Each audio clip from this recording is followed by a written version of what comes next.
Can you hear me now? Yes, sir. Right. Okay. Earlier time, I think I will repeat the things which I have already uh, delivered. Anyway, now last time we just discussed on operational risk management framework and the policies. Today also we are going to extend the discussion on these things, and I think we have gone through external data capturing, internal loss data capturing, and all that. Now today we try to have a compact view of all these things.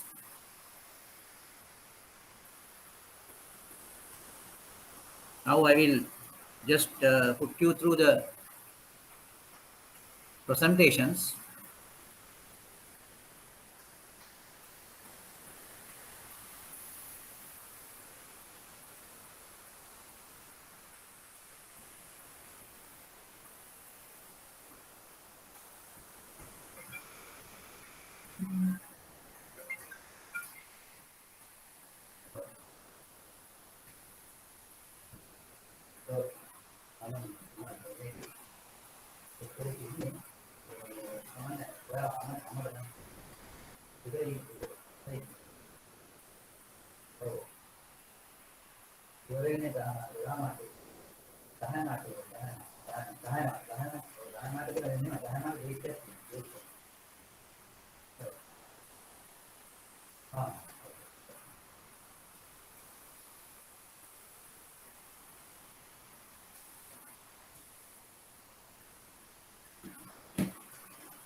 Can you see the presentation on the screen? Yes, sir. Right. Now, actually, we now have to see how this framework can be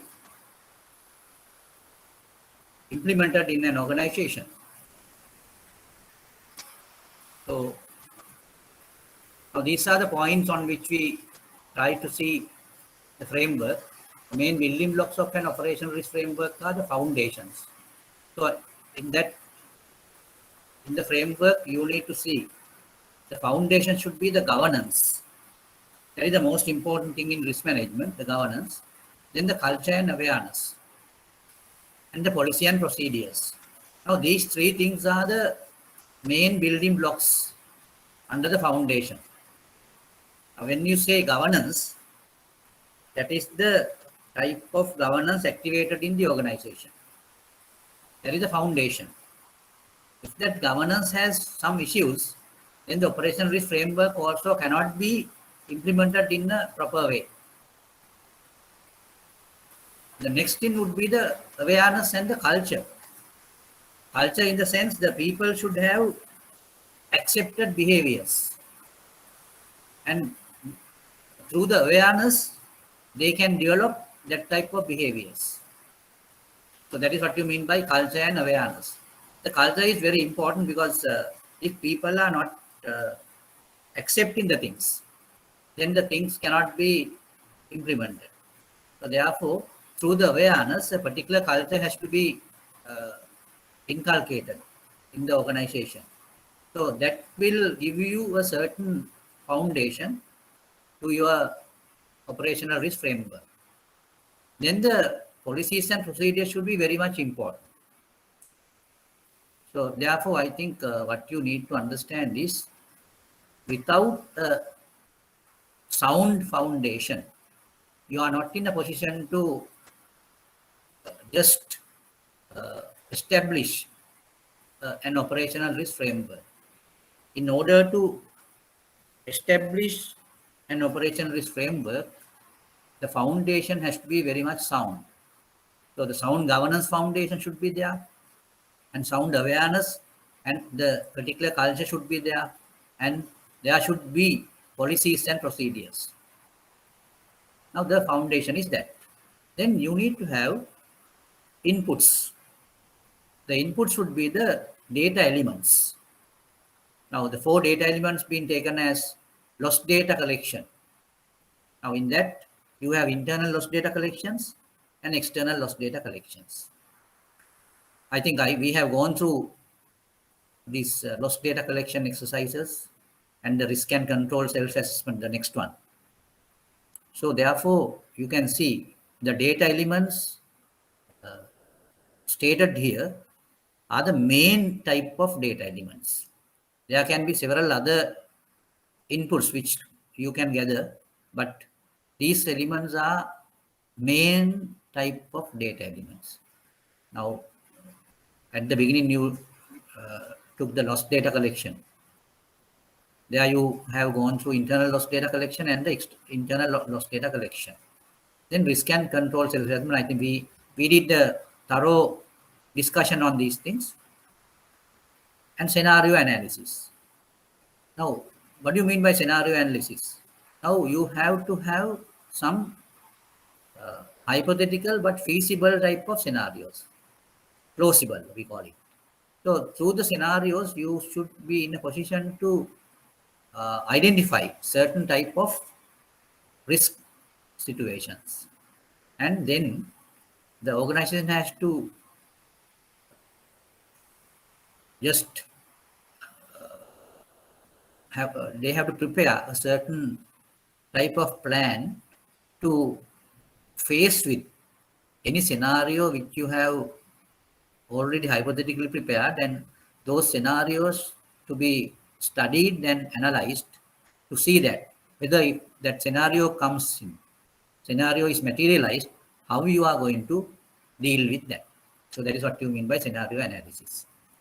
Then I think we have gone through that key risk indicators also, and this is a type of a quantification. And you need to have some thresholds in order to have that quantification, and this really gives you a early warning system or some action points. Okay, now we just discussed about the foundations that that is mainly on governance, culture and awareness, and the policy and procedures. Then the data elements. Loss data collection is one element. Risk and control self-assessment is the other element. The key risk indicators and the scenario analysis. Then the outputs. Now, when you say outputs, those are very important because it's a type of modeling and measurements. Now, of course, the modeling is really necessary for operational risk quantifications or measurements. Then when you find out something through these outputs, you have to report it. Report it to the senior management and the directors or whatever. Or sometimes it has to be reported to the regulators. And the other thing is lastly, the framework operates under the firm's stated risk appetite. Because we just talked on risk appetite earlier, and risk appetite is the amount of risk like to be borne by the organization. So that is what you mean by risk appetite. So this framework operates under the firm's stated risk appetite.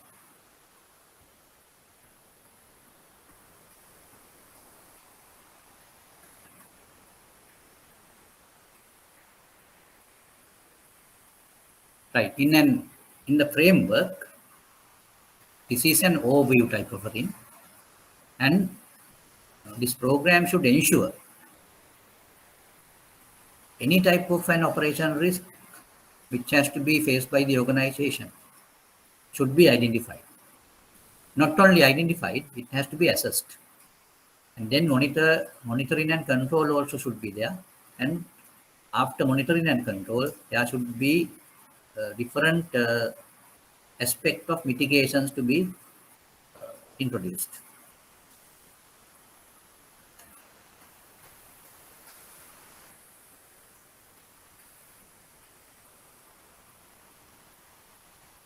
Now, this sound practices for the management and supervision of operational risk is a document published by the Bank for International Settlement, BIS.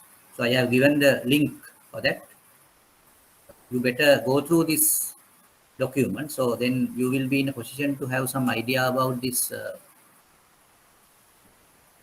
type of framework and how the framework should fit with the culture of the bank and reflect best practices in the industry. So that is what the document said.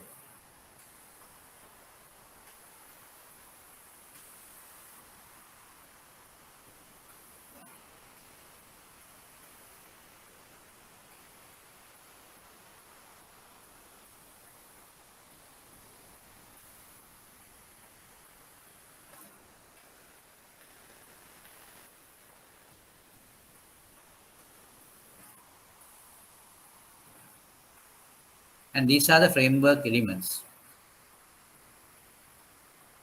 As we already talked about, now these uh, building blocks of data collection, risk data, risk and control, self-assessment, scenario analysis, and key risk indicators will form the basis for inputs, the data. And the governance policies and procedures change, risk appetite, capital modeling, risk reporting, all are to be handled or to be addressed by the framework. Now we can just look at it in this diagram. So that diagram gives a clear view of an operation risk framework. Now just look at it. You can see the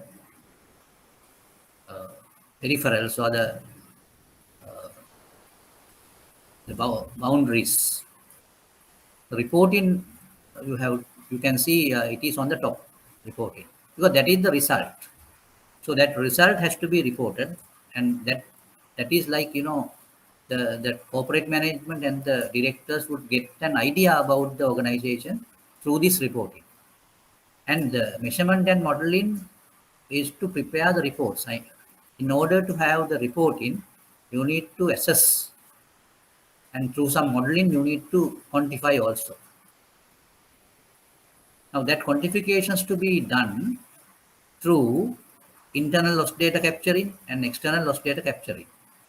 Not only that, then you have RCSA, that is risk and control self-assessment, then the scenario analysis and key risk indicators. So that will form the inputs for operation risk quantifications. And for that, you need to have some modeling. And through those measurements, you would be in a position to have a reporting system where those reports will give an understanding about the operation risk severities and the uh, likelihoods. And this all these data collection activities or inputs to be structured through the relevant policies and procedures. And according to the relevant policies and procedures only, this loss data collections, risk and control self-assessment, scenario analysis, and key risk indicator approaches to be formed. And the policies and procedures are a result of policy and procedures would be a result of culture and awareness. Under the culture and awareness, you have risk appetite and the governance and organization. So all these things will uh, be a background for these things.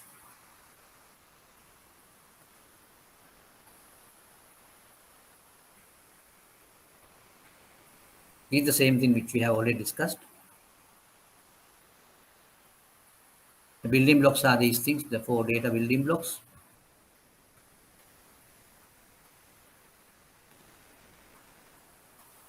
Now these are the outputs, measurement and modeling and reporting.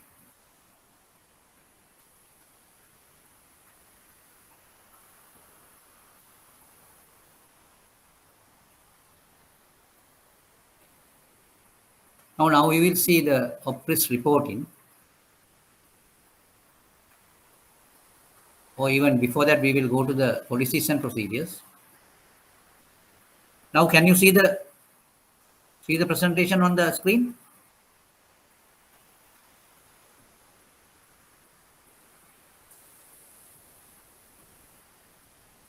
Can you see it on the screen?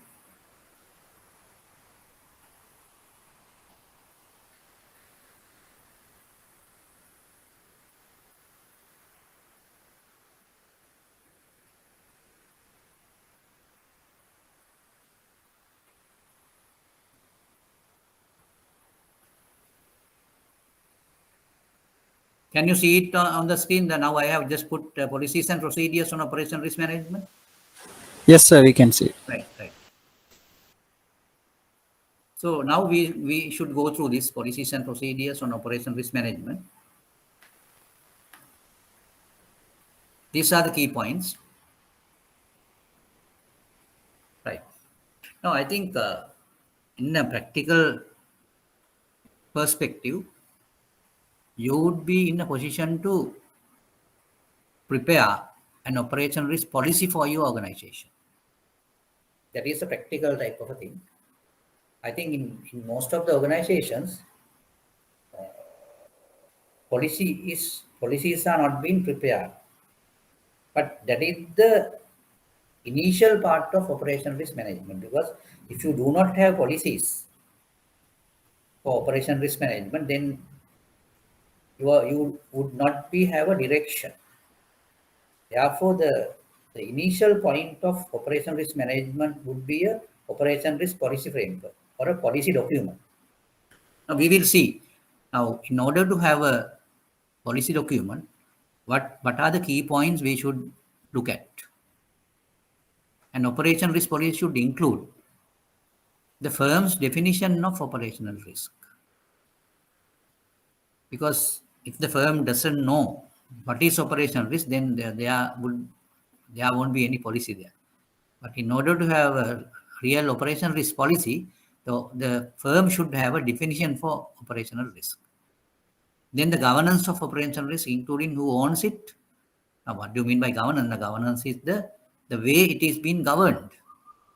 So then there should be an ownership for operation risk management, and how issues are escalated and what it owns. So that type of thing. The main activities, elements that are managed by the operation risk function.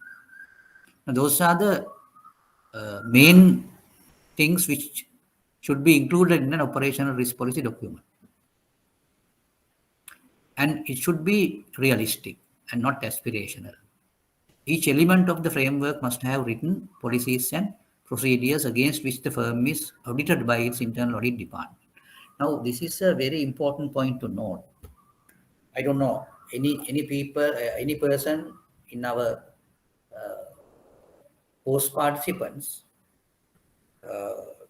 who he or she is in audit department.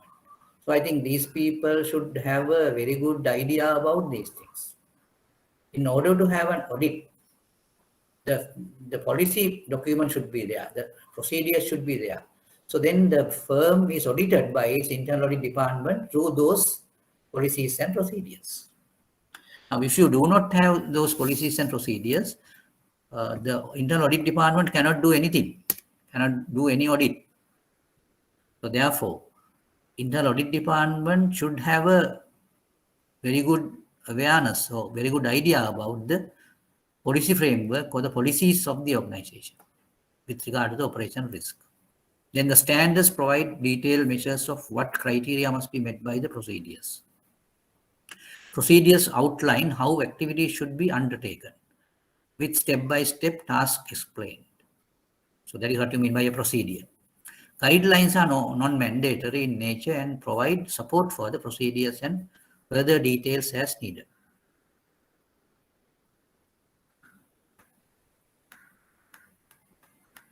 Then we can go through the role of policies, procedures, guidelines, and standards. Now we can just see what are the types or the nature of policies. Important to have clearly articulated and consistently documented policies, procedures, standards, and guidelines. Now all of these things, the policies, the procedures, the standards, and guidelines should have to be clearly articulated, clearly thought about, and consistently documented. The documentation has to be very consistent. to articulate the firm's interpretation of rules and regulations and their chosen approach to meeting those requirements.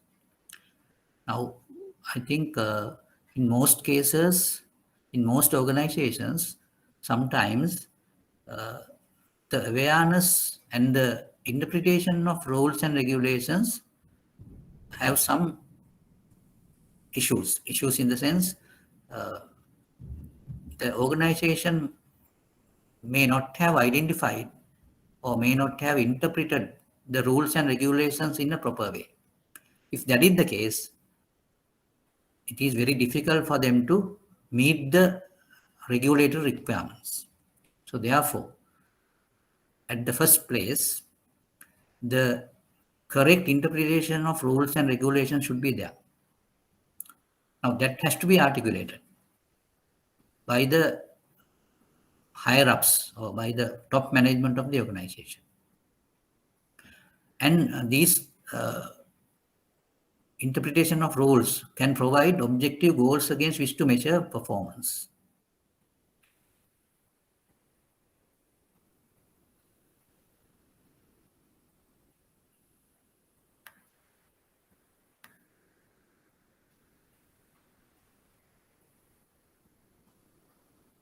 Now these are the guidelines to manage it. You need to have standard templates with very, very brief content, and there should be an appropriate approval processes.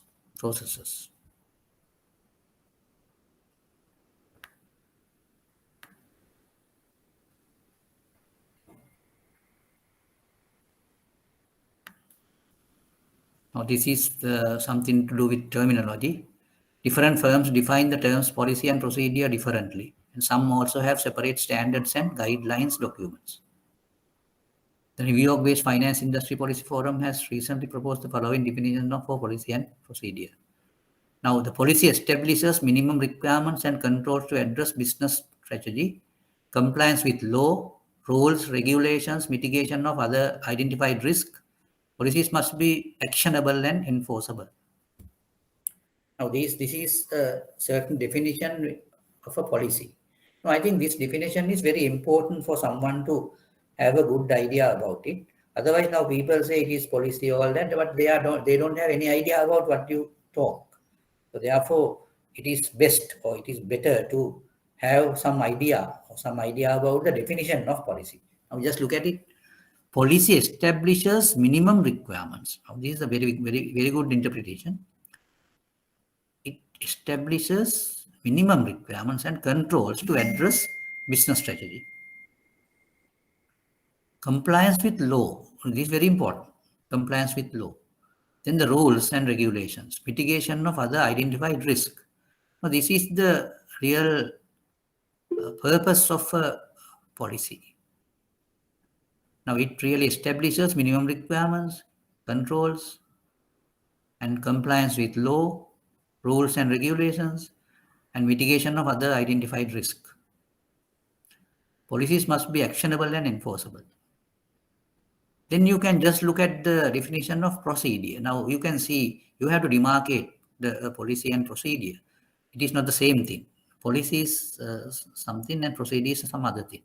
Procedures are specific instructions for implementing a policy or performing a task and may include such things as examples, scenarios, links, job aids, and Q&As. I think now you can have a good idea about it. Now you can now see how you can demarcate between policy and procedure. Policy is a definition for something. Control, regulations, and it should really address risk and all that. So that is actionable, enforceable. But procedures are specific instructions for implementing a policy. Now, policy is on the top. But in order to implement that, you need to have procedures. And you need to perform tasks. And there can be scenarios to explain that. So those things, all those things are taken as procedures. then you can just look at standards, usually set the minimum requirements that need to be met with the procedures. That is what you call minimum requirements or minimum standards. Guidelines for supporting a guidance on methods that might be used rather than requirements. Now, if you want to just take it simply, policy usually outlines why something should be done. Standards establish what specific criteria need to be met, and procedures and guidelines outline how it should be done. So I think I can just put it on the board and show you how we can have it on a piece of paper as a type of a structured diagram.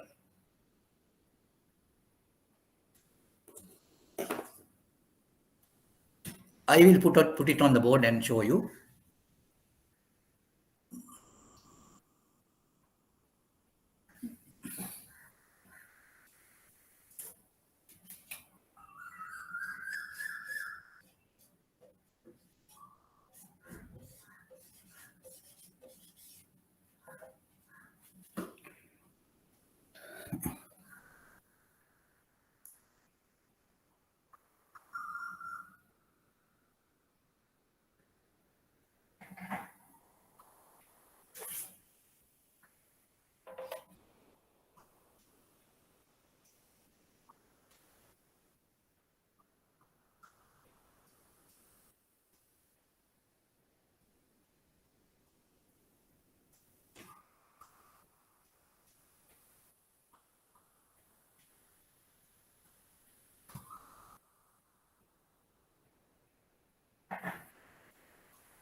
Right, now you got the board.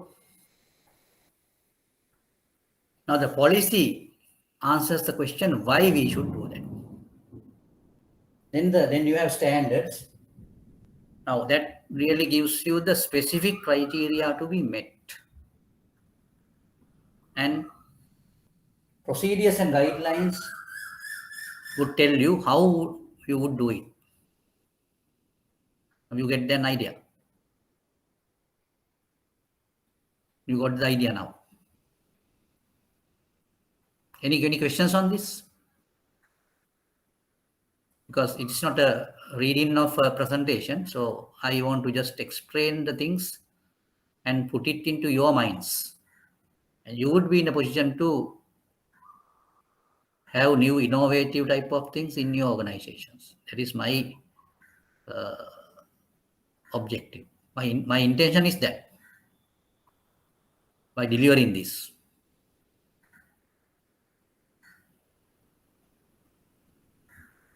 Policy answers the question why we should do that. Then the standards will give you a specific criteria to be met. This is the particular standard you have to meet. Then the procedures and guidelines would tell you how to do it. Now you can see the point now. And this is very important. I think you can make a note on this. You can make a note on this. Right, now I will again go to the presentation.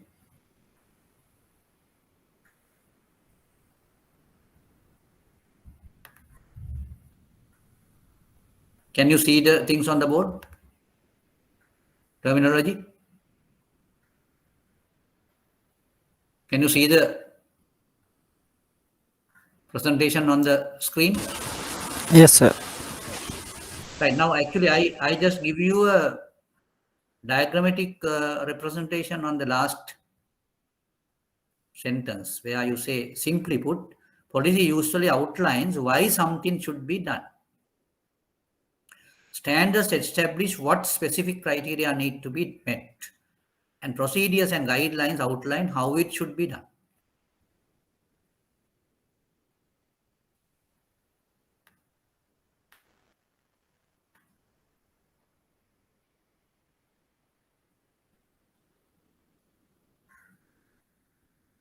Now just look at it. Policy documentation hierarchy. Now when you look at the hierarchy, you will find the guidelines at the bottom. Guidelines are at the bottom. So that those are the most practical and grassroots level things, guidelines. Now procedures will develop guidelines because how to meet procedures. So that is what you mean by guidelines. Then standards, how to meet the standards, and then procedures and guidelines would be there. Then the policies would give standards, and regulations would give policies. So that is how it comes. Now we just look at the diagram and see how it can be understood. So now you can see the regulations would be on the top, and policies would be a result of regulations, and standards also a result of policies. Procedures and guidelines would be result of standards. That is how it comes. So therefore, this hierarchy is a very important point to note. Anyone who needs to develop policies for their organization,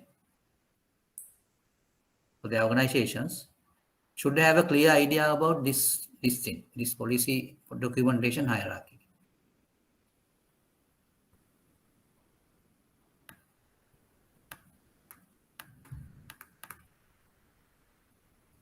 Right, now this slide gives you best practices regarding a policy document. Best practices. Now there should be standard templates and indexed and searchable central repository for the document. So therefore, you need to have a particular index, and anyone can go through the index and find the relevant document on the policy. Then the versions has to be controlled. Robust. There should be a control process which is very robust.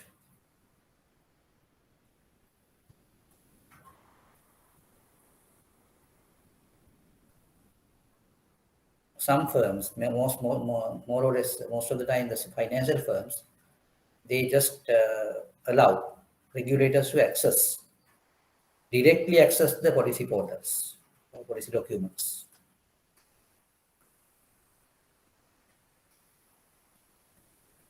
In normal circumstances, the policies are not being really published, but if the regulators need it, the organizations normally allow them to directly go through the policies.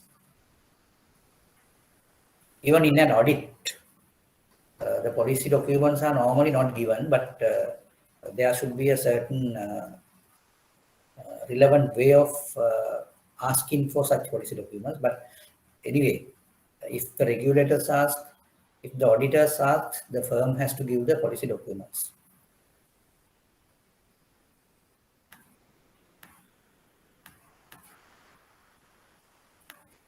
Policies to be approved using governance structure.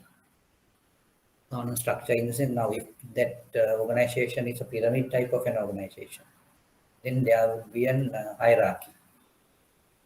Now the policy should be approved by the highest level and provide evidence of strong governance. The practicalities of publishing policies, standards, policies, and procedures will depend on the culture of the firm. That all depends on the culture of the firm. Now, it's like this. Some organizations regard the policies as the highest level of a document. And they really admire the policy documents. That is the culture. In some organizations, they are very, they are not very, they are negligent about their policies. They don't really take it into consideration. So they don't value it. So that is the culture. That all depend on the culture of the firm.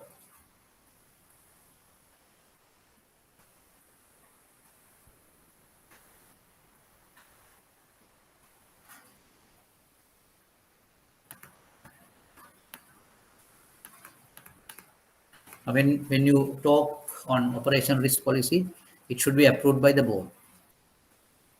It should include the firm's definition of operational risk. Now, this is a summary of what we have discussed now. It should have the definition of operational risk, approach to operational risk governance, and the description of main activities and elements of operational risk, including the roles and responsibilities of the participants. It should not be aspirational. So I don't know whether you understand what it is. Can anyone just explain this? What it is? Why do we say it is? It should not be aspirational. Yes, I think this is a nice topic to discuss. Why do we say it should not be aspirational? I think you, even some of you might be in a position to answer this question.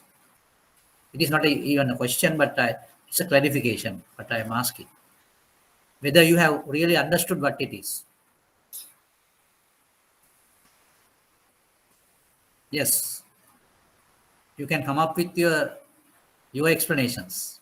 Why it is said that the operational risk policy should not be aspirational?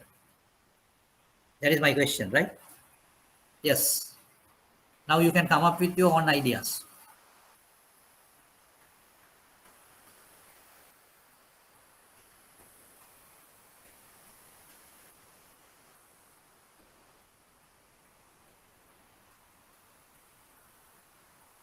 Yes.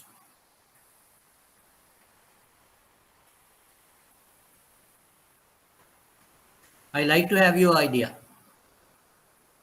And I think in that circumstances, you have to understand what you mean by aspiration or aspirational.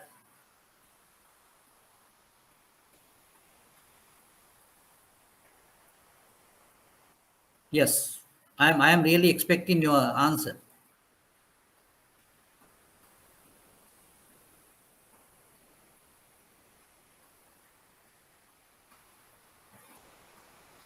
If you are not in a position to talk, you can just write down and put it as a message.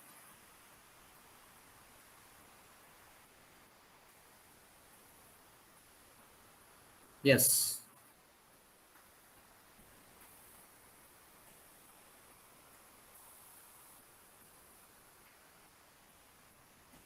Yes, Sumudhu, I think there's a presentation of risk register. I will give it at the end of this presentation, and I will explain that also.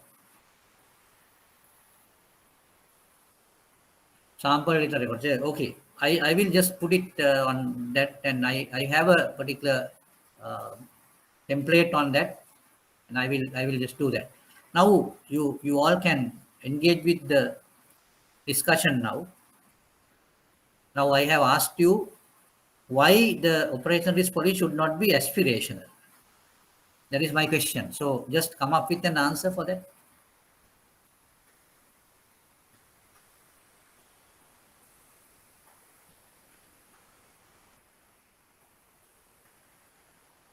Yes, Hiroshika, Lakshan and all, you can just put some idea there. And this is not a big or difficult question. Because what I am asking is why an operation risk policy should not be an aspirational one. What is the reason? Yes, Tirukuma. Yes. You have any issue? You have any issue?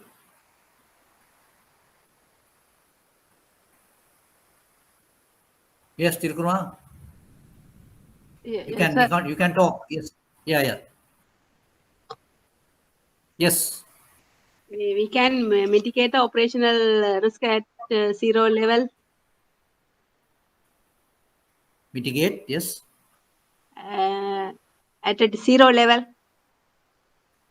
Zero level. Yes, sir.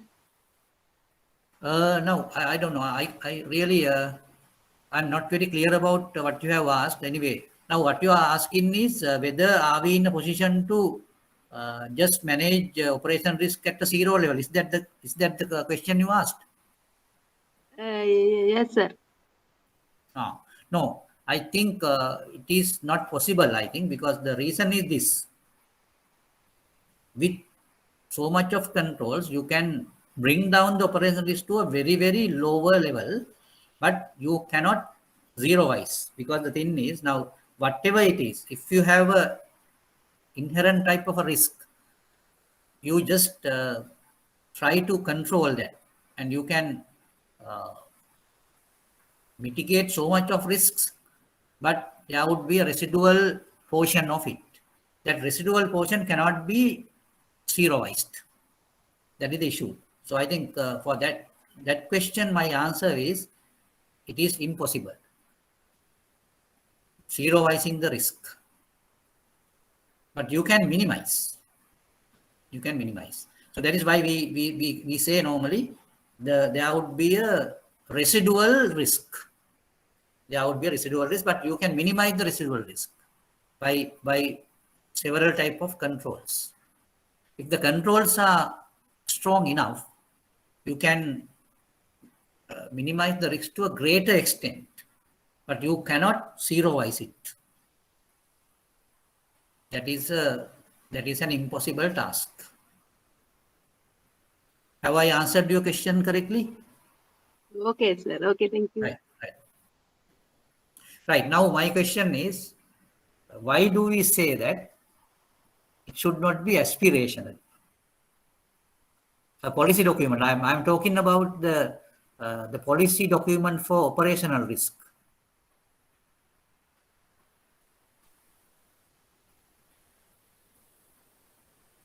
You can really engage with the discussion.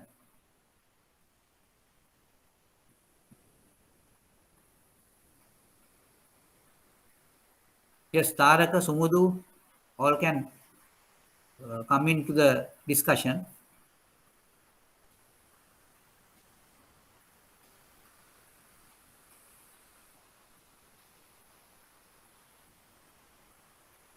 Now, what is the meaning of aspiration?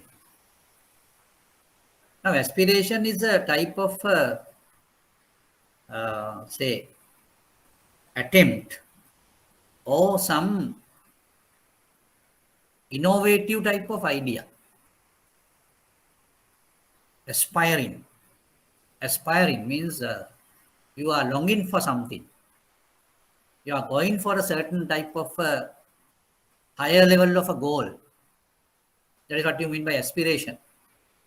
But operation risk policy should not be aspirational one, because it should be a realistic one.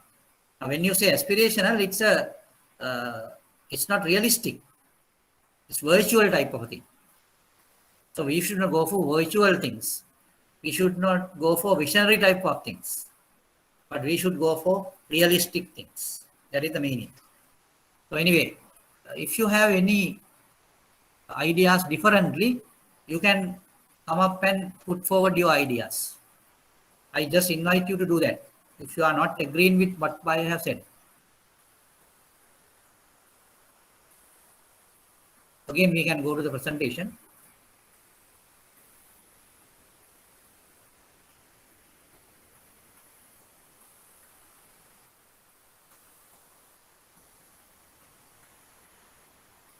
It should clearly state roles and responsibilities. The policy might also include information on each of the elements of the program, or these might be covered in lower level procedure documents, guidelines and standards.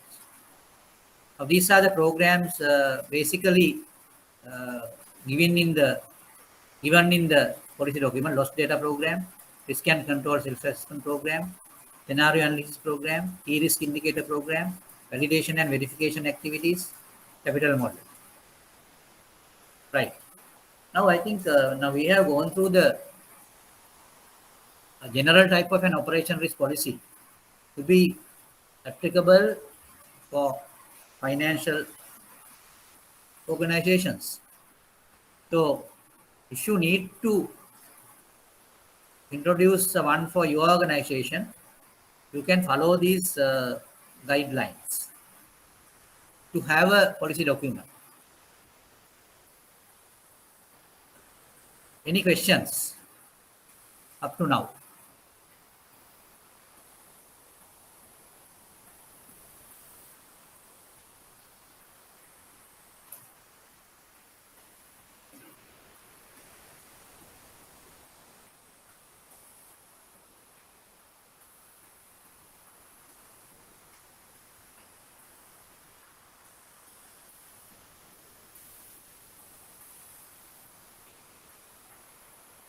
Right. Now I will go to the, now with the policy framework and the policy documents preparations, then the procedures and guidelines would be there, and you have to maintain the standards. And out of that, we will have a framework for reporting. So now we will go to that risk reporting framework.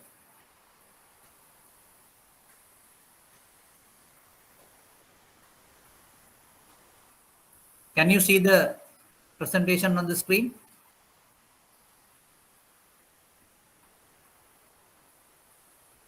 Operational risk reporting? Yes, sir. Right.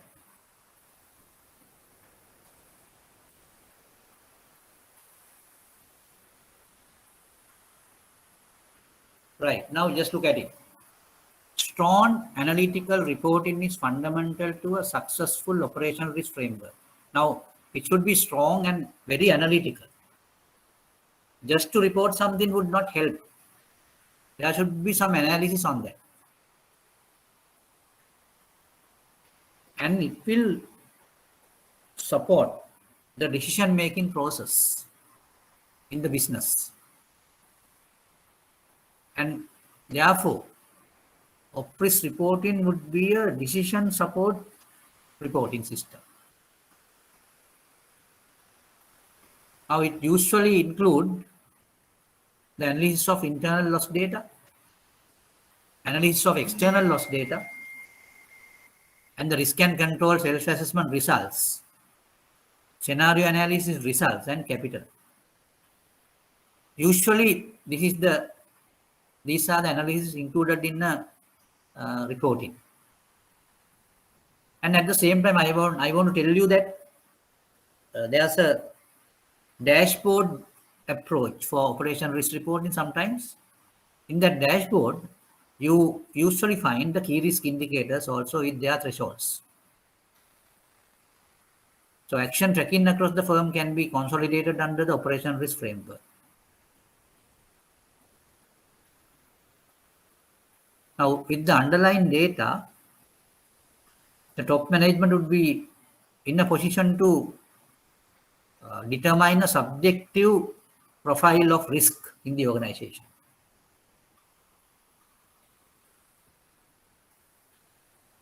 Of course, in present circumstances, I have seen several software packages where they provide dashboards for operation risk reporting, basically, and drill down capabilities also there for interactive reporting. So this is a modern type of reporting mechanism in most of the organizations. I don't know your organization how these operational risk being reported, but in modern and highly active organizations, they have these dashboards, and it's in a digital form. Under digital technology, they have already done this type of things. though the digital technologies pose so much of threats to the organizations, it really streamlined the dashboards and other type of reporting processes.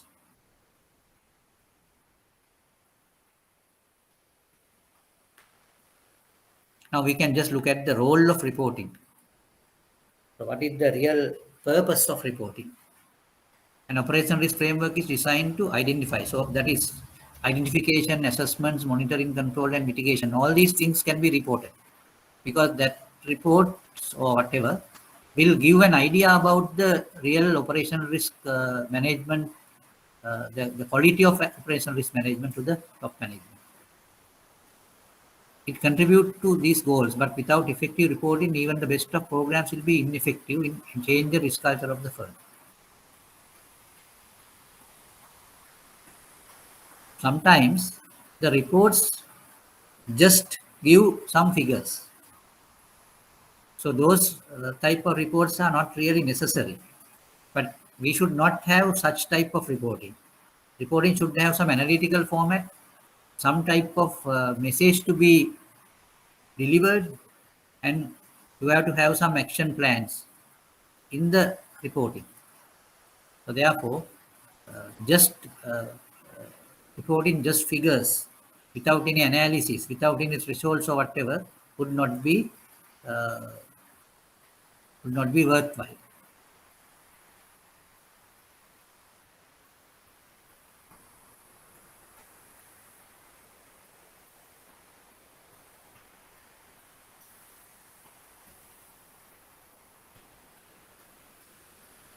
Now these are the normal type of reporting. Uh,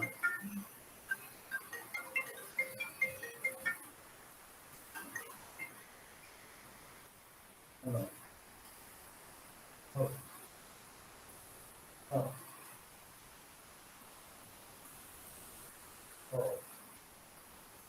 okay. Oh,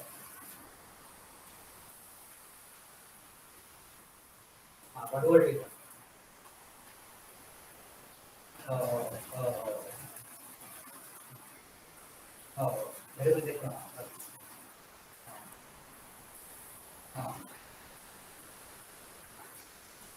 oh, oh,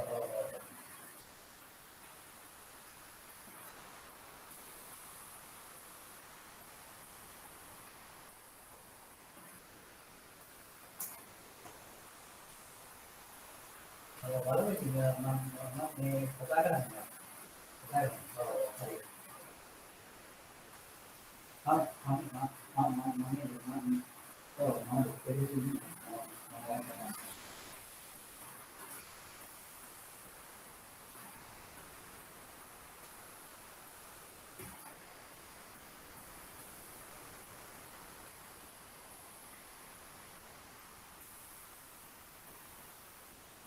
Generally, an operations risk department will be looking to report on several things, including lost data for the last period, remediation action being taken, remediation, then KRIs, results of RCSA, results of scenario analysis, capital calculations. The operation risk department is on track with its deliverables. So these are the normal type of things reported under operational risk department in general. The chief risk officer, risk committee, or other executive management may have different expectations, and they are more likely to be looking for reporting that addresses where is our risk. Now, these are the requirements of the top management and the executive management and all other officers, risk committees and all. Where is our risk? What action do we need to take? Who is under control? Who is not? Are we meeting our regulatory requirements? Now, these are the types of questions asked by the top management and the committees, risk committees.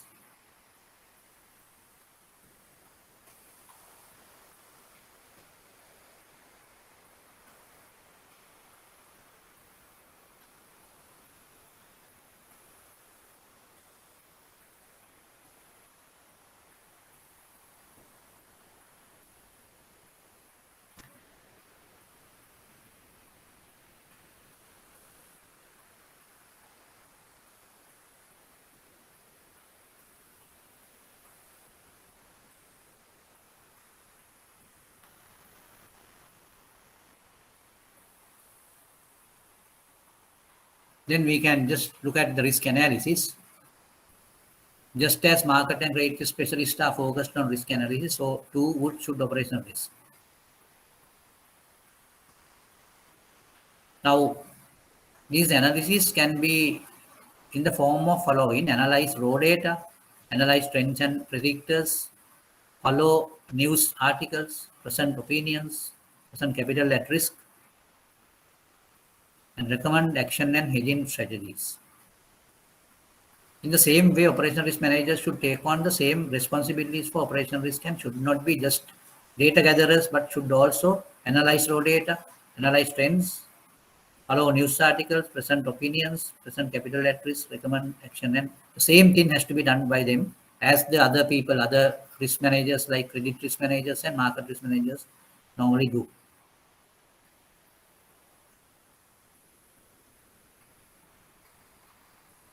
Right now, you can just look at the certain template where loss data reporting is done. Loss data reporting is often the central reporting activity in an operational risk function. Yes. Now, here they have given some business lines. Fixed income securities as one business line, investment banking as another business line, equities as another business line, asset management as another business line, private wealth management as another business line. So now these are losses being reported, and for a particular month it has been reported. For the month of December 2012, it has been reported. Absolute dollar value of events under the fixed income business line, $150,000 losses being reported. Loss events being reported. Under investment banking, $35,000 worth of losses being reported under investment banking. Under equities, $250,000 worth of losses reported. Under asset management, $120,000 worth of losses being reported. Under private wealth management, $70,000 worth of losses being reported. Now, if you look at the losses being reported, in which business line the highest losses being reported? Equities, which is 250,000. And at the same time, we can see the number of events also. Now you can see under the equities business line, you can see the highest number of events also, 65. So these for a particular month, this is the case. And you can see the gross value of events. Now, what do you mean by gross value of events?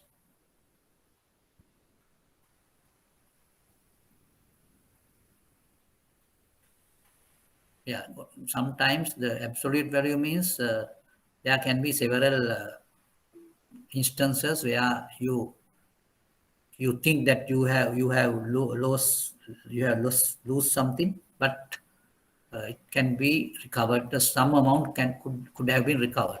But here also the gross means the losses only being reported as 65,000, and there was a recovery of 5,000, and the net loss is reported as only 60,000. So likewise, you can see different reporting levels where now in most of the cases the gross value reported is equal or less than the absolute value, basically.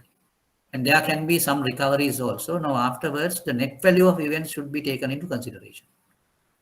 So you can see under the fixed income business line, the net loss reported is only $60,000.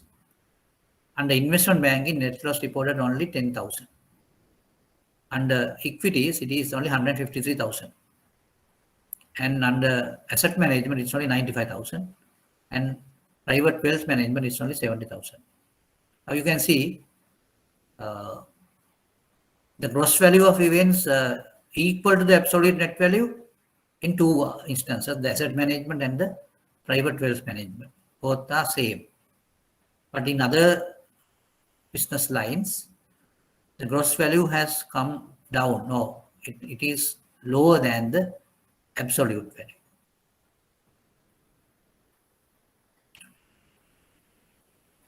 And you can see the 12-month total is also been given in comparison. You have to compare the December 2012 figures with the 12-month total. So then they have done an analysis also. That analysis is given under the trend. You can look at it. Under trend, it has been given. So if you want, I can just zoom it up. Yes.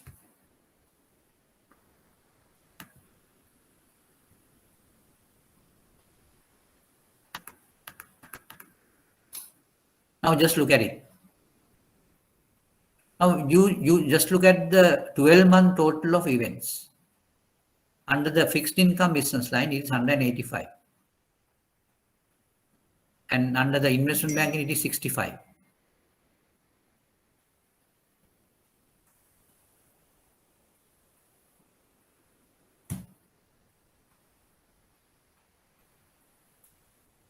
Under the equities, it is 450. Under the asset management, it is 235. Under the private wealth management, it is 625.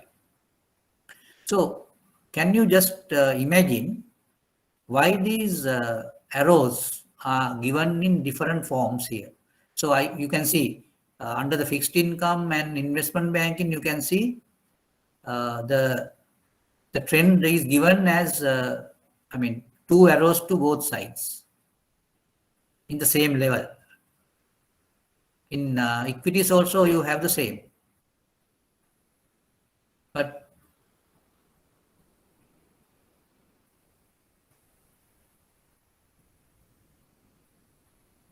if you take the other one, so the third one, now these two arrows are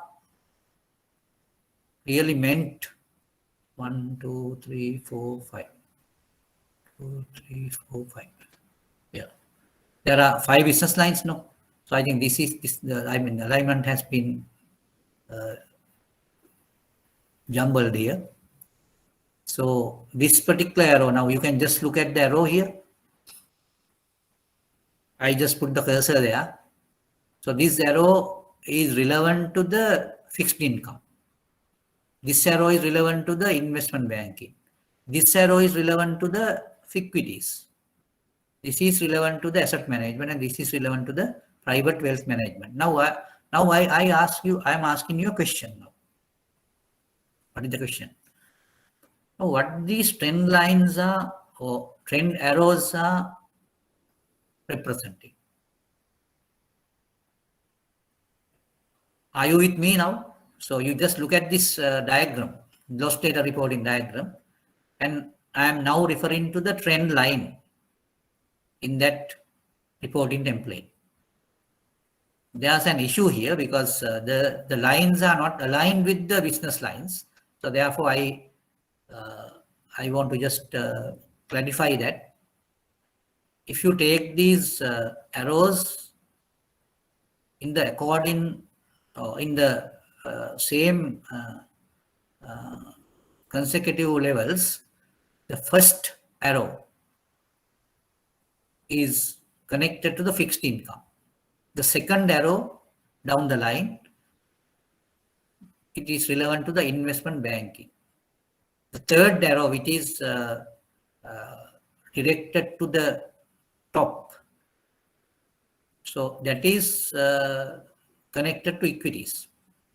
And the other line, it is other 2 arrows connected to asset management. And the last one is connected to private wealth management. So what I am now asking is, what is the meaning here? Now when you say trend, you have a horizontal type of an arrow. directed to both sides. So what is the meaning? So you have to read such type of reports actually. Yes, I need an answer from you. Sir, What do you this mean? trend is calculated for like from last, that means 2011 December to Yeah. 2012. That is taken the 2 months. So it's just for 1 year kind of thing, because it No, goes that's the as thing. Now I think you can just imagine what it is, and when you say trend, the trend has to be taken into consideration, considering the 12-month period. So therefore, the trend has been decided by looking at the 12-month period. so then that for fixed income, the Yeah, both way the events have been like taken place. But yeah, if we take the private wealth management, the trend is going downwards. yeah. When we take this risk It decisions, is. we have to more cautious on this upward trend Yeah. situations. Now in equities, now I think you can just see. I think there's a small alignment issue here. Under equities, you get the arrow directed to the top, no? So that is up arrow. We can say that is up arrow is relevant to the equities, is it? Yes. It is relevant to equities. So therefore, there's a increasing trend under equities, increasing loss trend. That is what it means. And if you take the private wealth management, there's a down arrow. Down arrow represents decreasing trend. Decreasing trend. So that is how the things been graphed here. Have you? I think are you satisfied with that trend analysis? It gives the uh, true picture of that. Do you think that it is giving the true picture of the trend?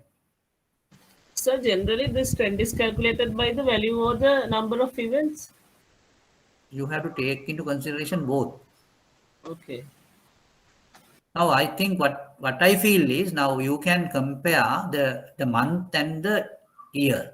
So if you see that, yeah, events 185 events and 10 into 12. You can't say that even. What I have said was now, when you have 10 events per month, for the 12-month period, it is 185. So that means it's more than average, no? If it is average for 10, so then 10 into 12 would be 120, no? That should be 120. But if you take the gross value of events, you have 650,000, yes. Yeah. Right. Can you, I'm just asking you, are you in a position to justify these lines, these trend lines? That's a good exercise, I think.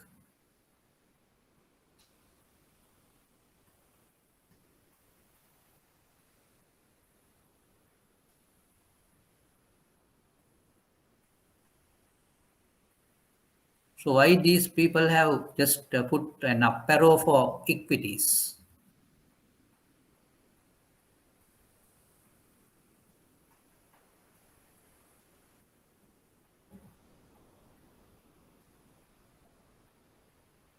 Maybe now this 65, you reported only 65 events per month, whereas it is 450 for 12-month period, and even the values been highly increased.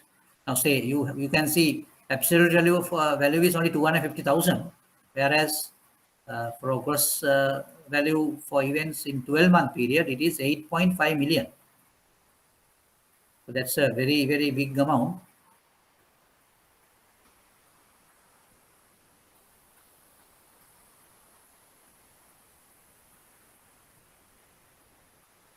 $2.5 million is the net value.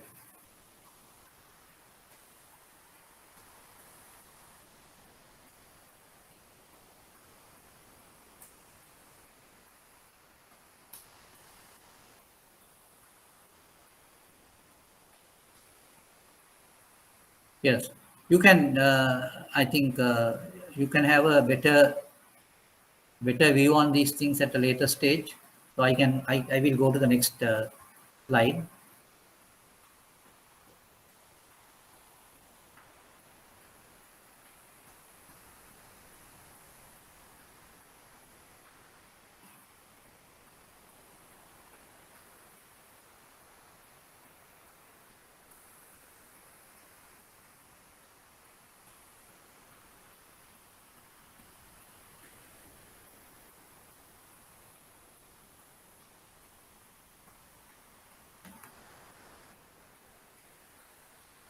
Now here there's a breakdown of events also. Under the investment banking, there are 8 events. Now they have given those 8 events been given a breakup of events. Event 1, absolute 2000, gross also 2000. Now likewise, they have given different events.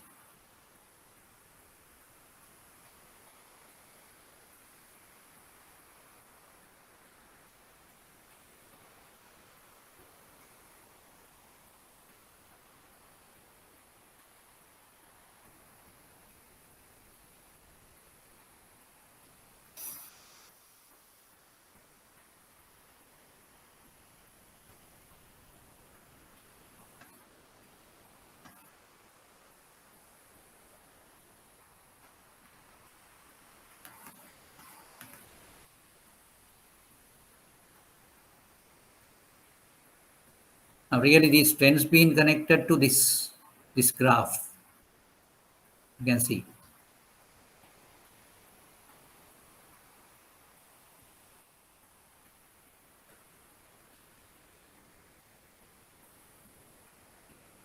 They have taken the total into consideration, right?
Now just look at this graph down.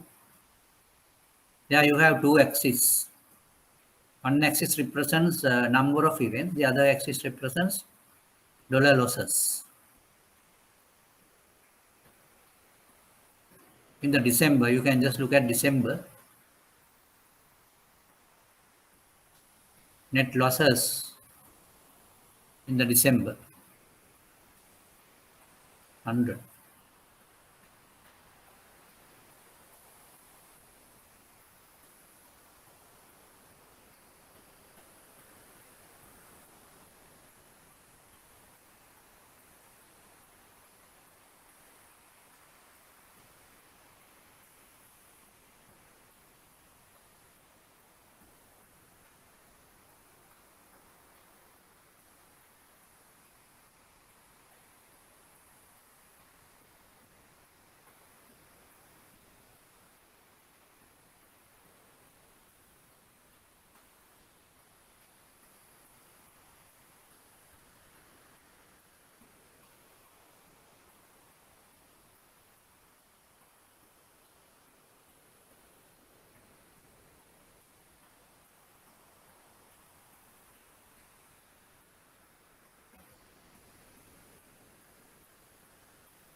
Now, there can be several questions rising from this data.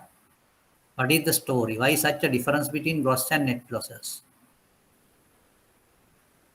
Recoveries are more often driven by people than by automated systems, suggesting that the excellent recovery rate reflected in these data is dependent on experienced personnel. What impact might staffing downsizing have?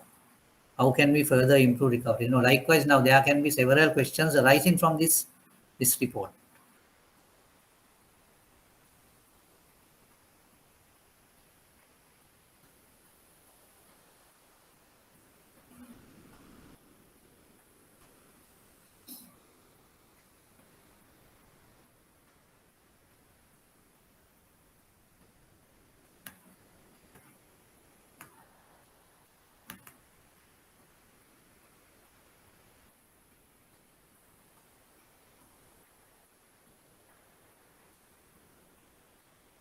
Now here the internal losses by risk category. So this is also a good report to be gone through.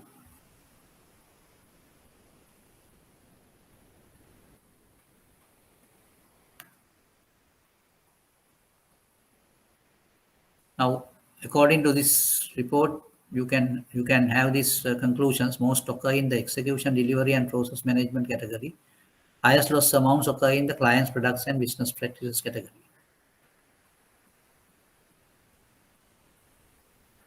And you can see there's a good recovery from fraud events. Recoveries are there. 80,000 recovered.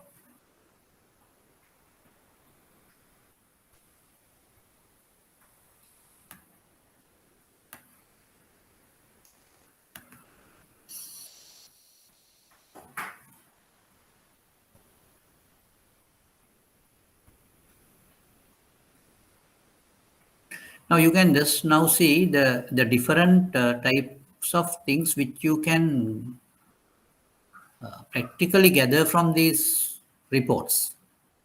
Tracking timeliness of reporting of internal loss data events can be a powerful tool in driving culture change within a firm. So you can, this reporting can be taken as a tool for tracking the timeliness of reporting.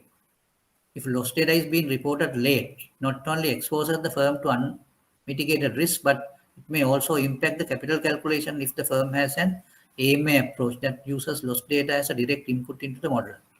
Now, actually, the loss data reporting, the importance of loss data reporting is just highlighted here also. You can see this reporting is a tool to look at the timeliness of reporting also. Now, there can be, there are several ways of tracking the timeliness. Time from occurrence to identification. So that's a time. Even though it occurred on a certain date, it has been identified after so many days. So that is one measurement for timeliness. The other measurement is time from identification to entry in the loss database. That's another point of time. Time from entry to sign off. So these are the three timeliness measures. Now, one measure is to see, when there's an occurrence, when there's an event, that event has not been identified for a long time. So to the identification, it took a long time. So that is what you call now, that is the time from occurrence to identification. So that timeliness is one measure of timeliness. The other measure is from identification to entry in the loss database. Even though you have identified, you have not entered it into the database. So that also took time. So that is the second timeliness measure. The third timeliness measure is now after entering it, then sign off means you have to report. So that is the next timeliness. So there can be several timeliness measures. Now here there are three measures given. First one is the event occurring time to identification. The second one is the identification to entry in the lost database. And the third one is entry in the lost database to a report.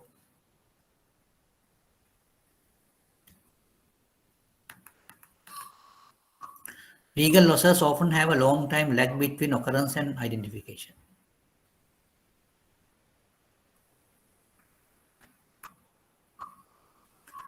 Then you have another type of external loss data reporting also. Summary and analysis of relevant external events over the past reporting period should be reviewed for relevance and lessons learned. So that is the question you ask is, could it happen here? Useful to spot emerging trends. For example, an increase in regulatory fines in a particular area may lead to a controls review. Then consortium type of benchmarking. Then you need to have risk and control self-assessment reporting also. Details usually reported at business level. Summarizes and firm-wide themes escalated to risk committee or CRO. Then key risk indicator reporting is also there. KRIs are particularly well suited to dashboard type reporting. Danger of risking the ant while the elephant walks by. So this is another thing where you have to be very concerned about. You fix the ant, a very small animal, but you just may let the elephant walk by. ARI reports are often designed to indicate with color whether there is a concern with different thresholds for red, yellow, or green. Green might have a false sense of security. So these are the dangers of KRI dashboards. Now, in those dashboards,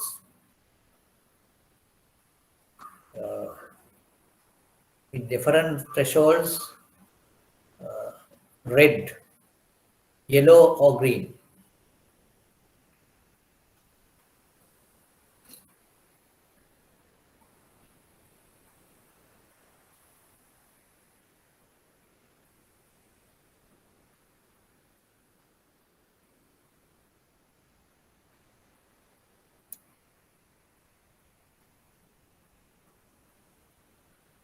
Now, KRI reports are often designed to indicate with color whether there is a concern with different thresholds for red, yellow, or green.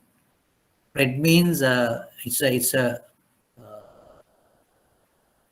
info concern. Yellow is a type of in between one, and green is no danger like. Now the dangers really here is green might give a false sense of security. Red might produce panic. When the underlying KRIs and thresholds have not yet been proven to be indicative of raised or lowered risk. So these are the things which you can discuss or which you can take into consideration when you go through these dashboards. Careful explanation and analysis must be therefore accompany any KRI dashboard reporting that is provided to senior management.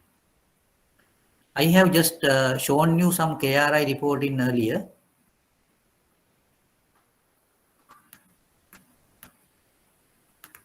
And now we can just look at the scenario analysis reporting also. The results of the scenario analysis program may drive changes to capital.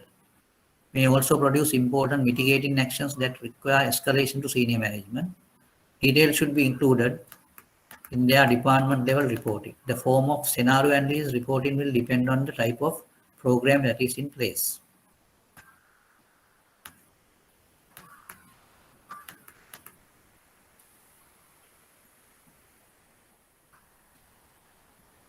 And the capital assignment also to be reported. Operation risk capital drives risk-weighted assets. Now, normally in Sri Lanka, what we do is we have the standardized approach normally.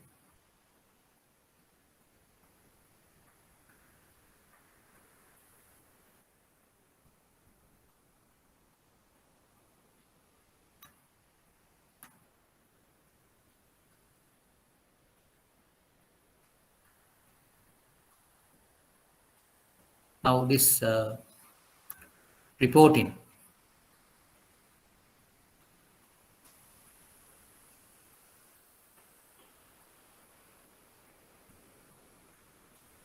Now this action tracking reporting is now with regard to the completed actions, open actions, and past due and all that have been given.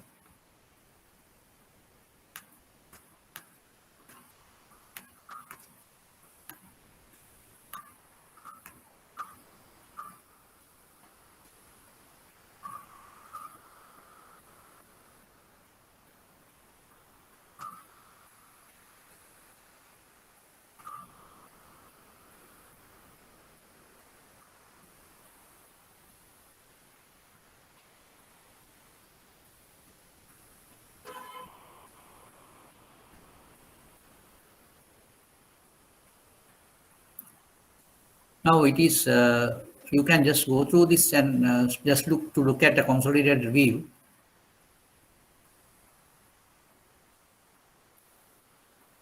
New losses being reported like here, and RCA scores also given for each department. Now these letters stand for different departments: CPBP, EDPM, IEF, EF, and all those are departments.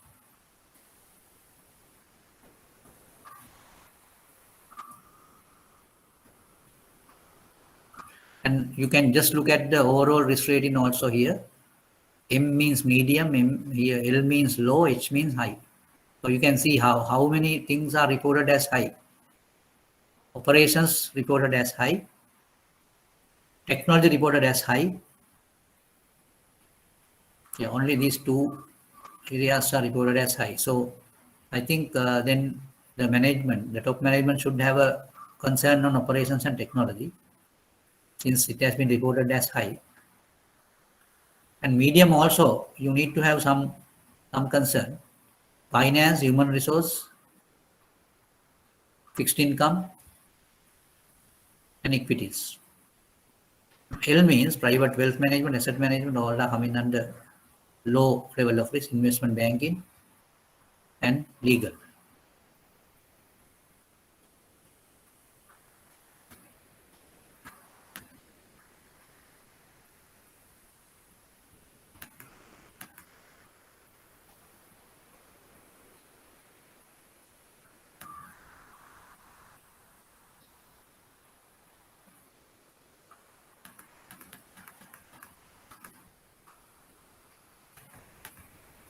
Now, this is a type of sample dashboard, but it is not very clear, so I will try to zoom it further, but even with so much of zooming, you are not getting a clear you can't even read these things. You can just look at the diagram only. So you can get an idea about dashboard by looking at this. This is a type of a dashboard you are referring to. Since you don't have any, you can't read any letters here, so therefore it's not that informative.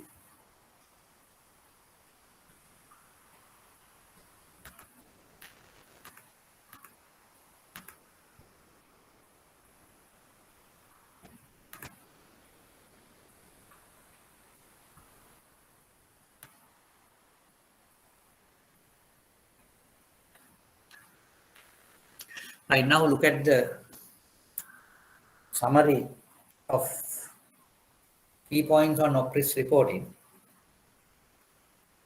The strong analytical reporting is fundamental to a successful operation risk framework and provides the opportunity to drive business decision making. Reporting will usually include analysis of internal loss data, external loss data, risk and control self-assessment, scenario analysis, and capital.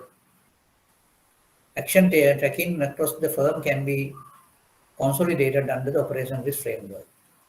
Risk profile can be subjectively determined from the underlying data. Dashboards are readily available today and provide drill-down capabilities for interactive reporting. Now, under this slide, I want to just give you a certain explanation with regard to the last sentence given here. The dashboards are readily available today and provide drill down capabilities. Now, I don't know in which of your organizations you have these software packages to do operational risk management. I think some banks, some big banks might have these dashboards readily available with them. And if you happen to be an employee of such bank, you are in a position to go through these things on your own.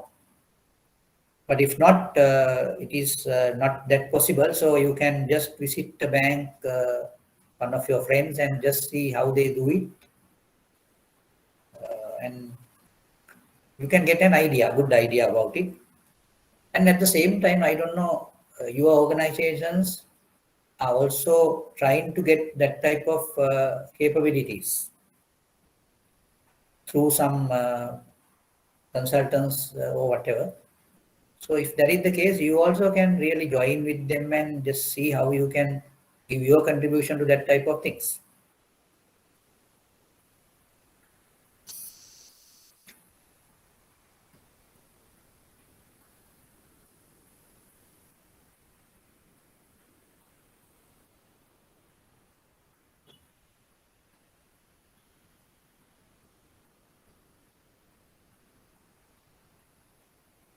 So I will now go to the sample reporting. This is what you have. I think we have now gone through a reporting of operational risk, how we do it and how we can get the analytical type of risk profile, getting the risk profile of the organization. We will see now how we can, we will see a sample operational risk reporting.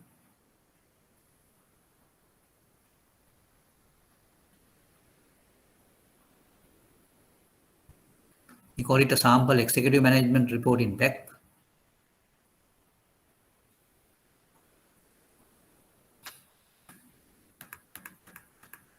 Now there's a summary. You know, when you do a reporting for executive management, you need to have executive summary first. To state highlights. Trend of failed wire transfers continues. Mitigation actions require escalation. Right now, you look at these things.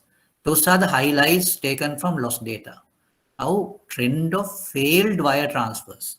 Now, the wire transfer is a type of a transaction undertaken by this organization. So, therefore, they had some failed wire transfers. It has been continuing and mitigation action requires. Large legal settlements this month. It is confidential.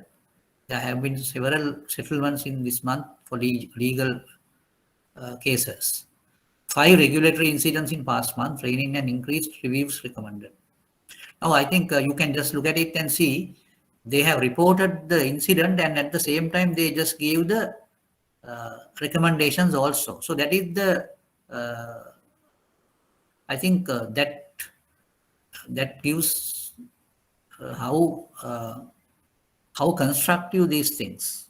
Otherwise, you just report there was a loss or whatever, so that won't help the organization. Now you see how this should be reported. Now you failed, I mean, you reported the failure or whatever, and just at the same time you give the recommendation also to get out of that type of a issue.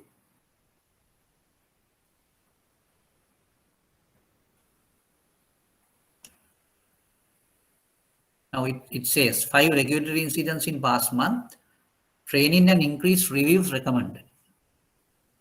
So that is what you have to do in tackling that type of problems. Global wealth management loss events have decreased dramatically since new system went live. Right. Now that's a positive point. Global wealth management loss events have decreased dramatically since new system went live. Total losses also given as $15.4 million. In RCSA highlights, for RCSA, it has been completed in 50% for the year 2012. Main themes so far: systems upgrades required, people risk increasing, training lacking, policies and procedures missing in some key areas.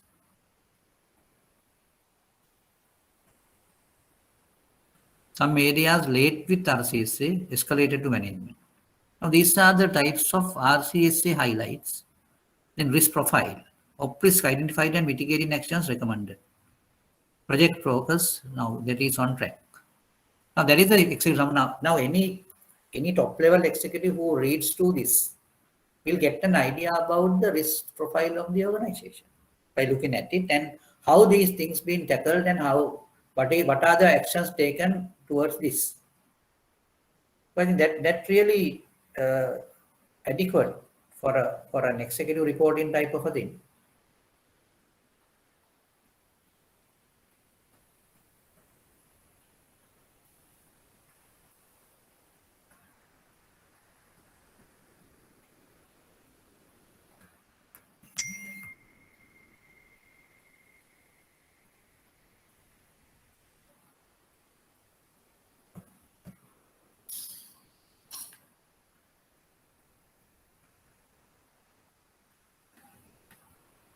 Again, they have given this lost data internal thing as the other one.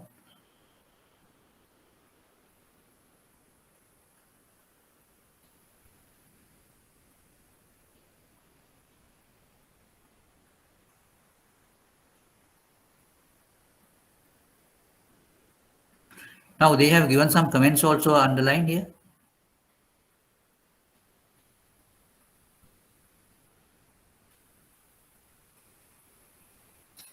And the internal loss events also.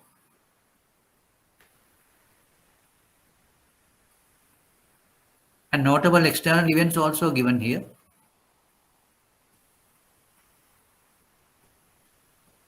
Now I think now these are some actual type of things which happened in different time periods. I think here they have given the 2007 happenings.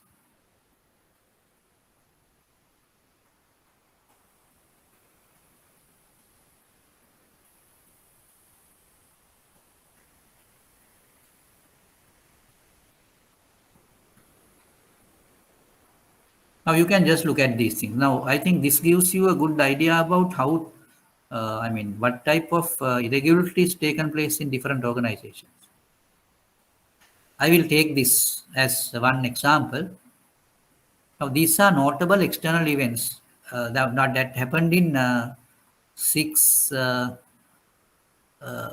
August 2007. Settlement date.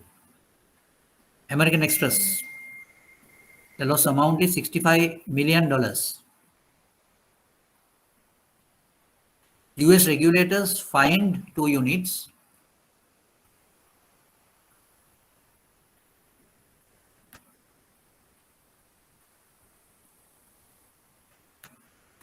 US regulators fined 2 units of American Express company. USD 65 million. USD 55 million in restitution and USD 10 million in penalties on August 6, 2007 for violating anti-money laundering laws. American Express Bank International of Miami and American Express Travel Related Services Company, the money services business in Salt Lake City, Utah, were cited for failing to set up an adequate program to identify and report money laundering. According to a statement by the Federal Reserve and the Treasury Department's Financial Crimes Enforcement Network, the Federal Reserve Board issued a cease and desist order requiring AEBI to take certain corrective actions. Now, the risk event is taken as execution, delivery, and process management. Now, I can just give you another example of this external loss data type of a thing. First Bank Corp, the loss was $8.5 million, 7th August 2007. The Securities and Exchange Commission filed financial fraud charges against First Bank Corp alleging that former senior management of the NYSE listed Puerto Rico-based bank holding company had concealed the nature of more than $4 billion worth of transactions involving non-conforming residential mortgages from 2000 until 2005. On August 7, 2007, First Bank Corp agreed to a consent order and to pay an 8.5 million civil penalty.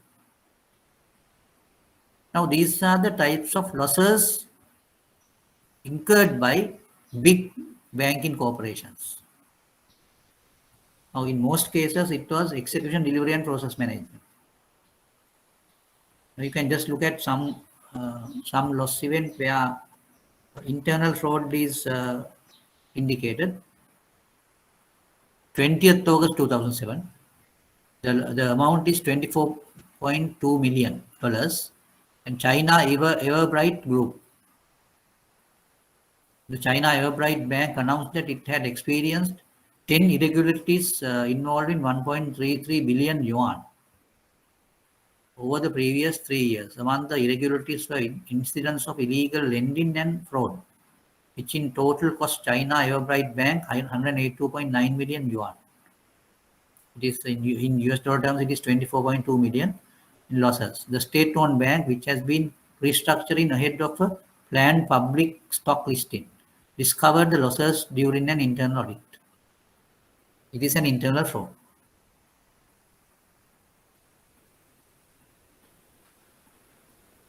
Now, recent fraud events have shown increase in size. New fraud awareness training program is under development in partnership with compliance, legal and HR. Recent AML events has prompted an AML assessment by compliance to ensure our controls remain robust. Now, I think these things actually, now, these are the external loss data reported, and these are lessons learned actually in terms of the organization.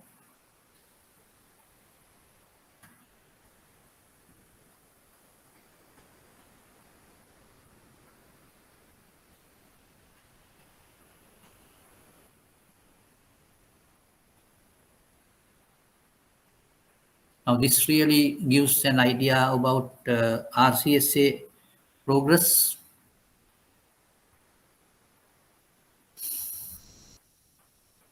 Now, you can see they have given some comments together with the report. Fixed income, investment management, controllers, and operations are late.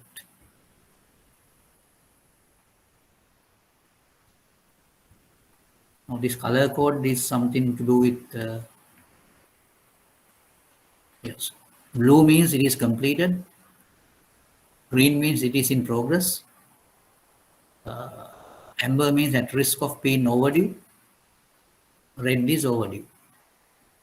Now, I think this we can just look at this thing and we can find out overdue type of departments. You can see fixed income is overdue, RCSA process, investment banking is overdue, then controllers is overdue also, and operations is also overdue.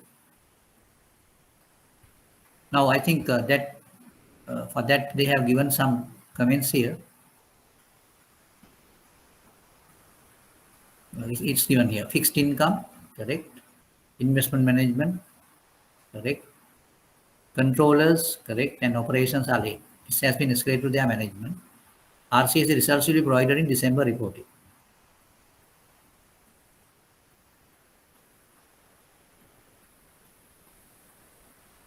And equities, asset management, legal, yes, and risk management, they all completed their RCSA process.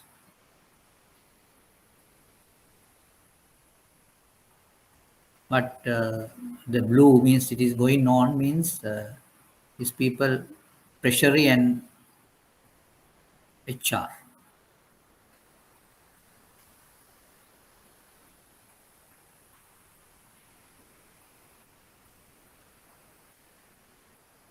And these at risk is, you can see IT and tax are at risk.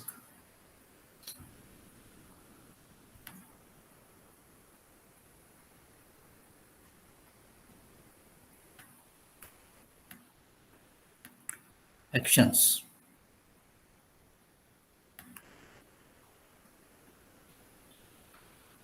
Under the finance, you have completed 25 actions, operation risk 100. There are 5 open actions and past due 2. Internal audit,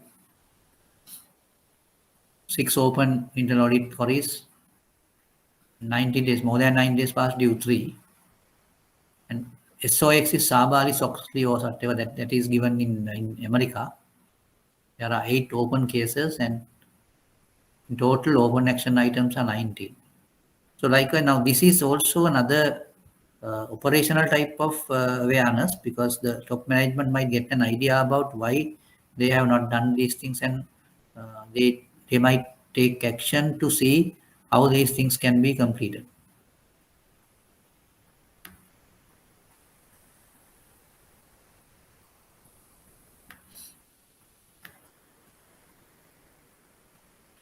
Open and late actions.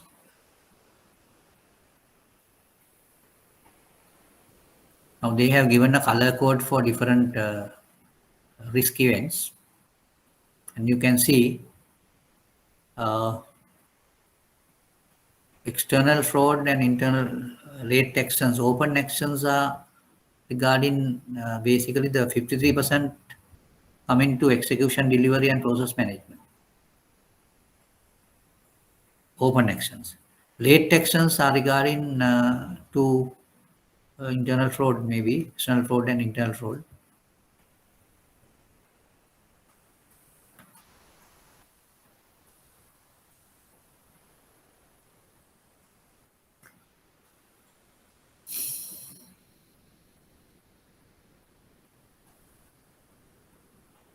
Now these CPBP, EDPM, and all those are risk events. RCA scores are given on the basis of that. Now just look at it. CPBP is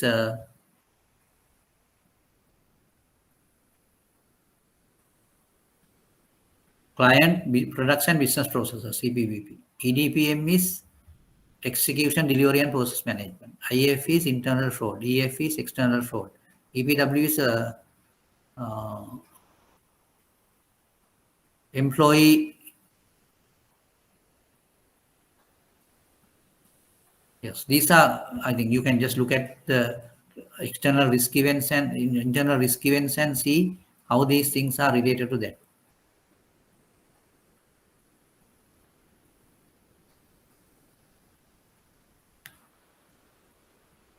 Here you have this. Business disruption and system failures. BDSF or something. Yeah. Now just look at the finance as a business unit. Losses, they had post losses 2.1 million. So for that, RCSA in the finance, client products and business management, they had high risk. Execution, delivery, and process management, medium. Internal fraud, medium. External fraud also medium. And these things are low. We have late action, 20 late action items. Now their overall risk rating is medium. So likewise, you can get some information with regard to these different business units. And you get another project process report also. And these things are very much important. Right. Now, I just want to tell you, you can really go through these things and get a very good idea about this risk reporting. And not only that, you should not really copy these things, but you can get an idea. You can get certain type of fundamental thinking here, and you can adopt those things into your organization. That is what you need to understand. Right. Now, I just ask you, in any of your organizations, any type of operation risk reporting is happening for the time being? That's what I am asking. What do you say?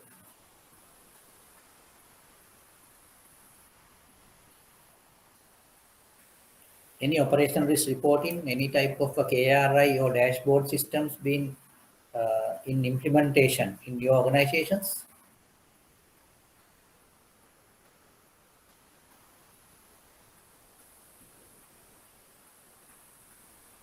If it is, it has already been implemented, there's no issue. And you can see whether it is been really done on the normal track. Or if it is not, you can try to see how you can inculcate that type of culture in your organization.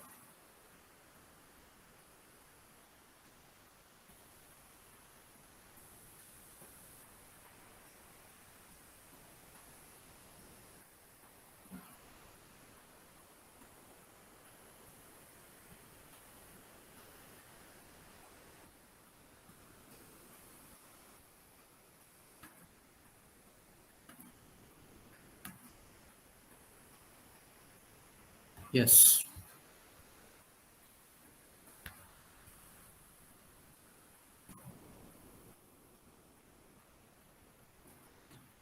Yes, I will just put you to some scenario endings also. But anyway, what I thought was these scenario analysis exercises are normally not being taken into consideration in Sri Lankan situation. Anyway, there's no, I mean, in Sri Lanka, no one has just put attention on those things. But anyway, what I feel is the scenario analysis may not have that much of, it is not worth the trouble type of a thing, because you have to take so much of trouble to have a scenario analysis operation, but the result of those things would not be so valid sometimes. So that is the problem here. But anyway, I will just give you some examples of scenario analysis for your reference. That's okay. Yes, Suresha, anything you need to clarify?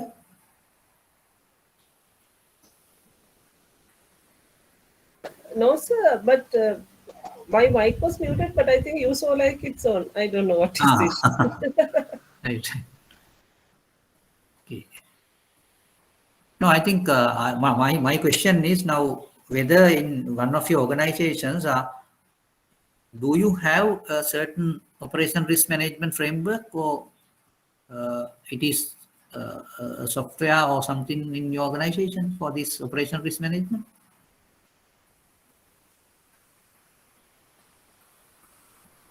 Lakshan, Sumudu, and all of you, I think you should have that type of things in your organizations. In some organizations, there are some manual processes even, it's okay. No issue, but organization to organization, it differs.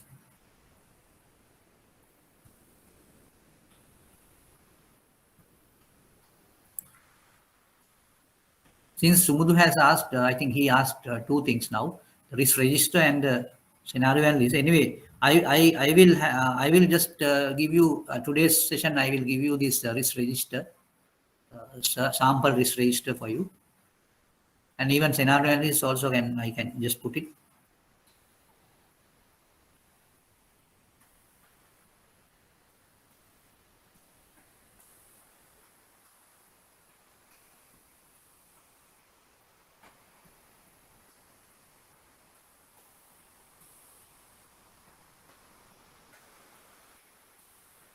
And I can give you a sample policy document also.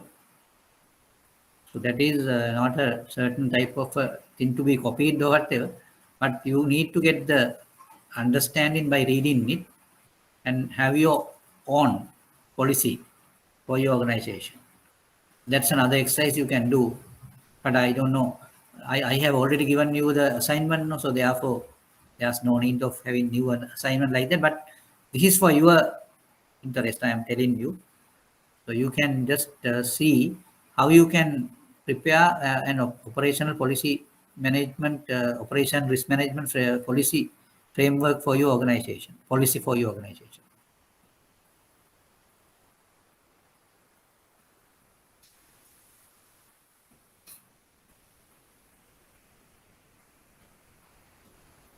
Yes, anything else you need to clarify?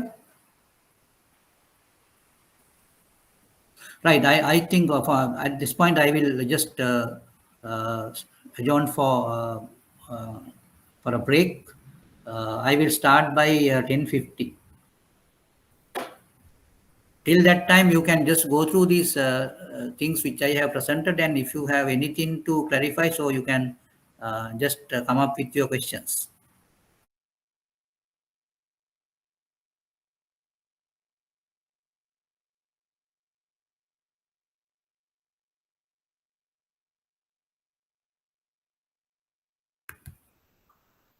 Right. We can come back now. Just as Sumudu asked now, I just want to present that scenario analysis thing. I will do that now.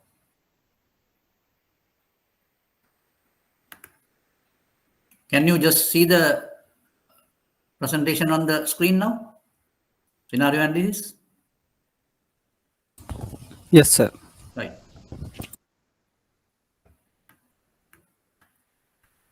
We will see the key points on scenario analysis, and firms use scenario analysis to evaluate their exposure to high severity events by deriving recent assessments of plausible severe losses. Now, this is a type of, you all have heard about stress testing. Now, there in a stress testing things, you just get scenarios. It is the same thing we are talking here, because we need to select a scenario, a hypothetical scenario where you can represent a certain plausible event. That is the first thing we can understand. There are several different methods for scenario analysis, including workshops and interviews. Now, it says a clearly defined and repeatable process. It's a repeatable process, and good quality background preparation should be there. Qualified and experienced facilitator should be there. Appropriate quorum of participants. A structured process for the selection of data. High quality documentation. A robust independent challenge process. A process that is responsive to change. Bias minimization. You have to minimize the bias. The output from scenario analysis can be used as an input into capital calculations and to inform the firm of potentially catastrophic operational risk losses. Now, I think you need to understand that the scenario analysis normally represents a catastrophic situation or catastrophic loss situation.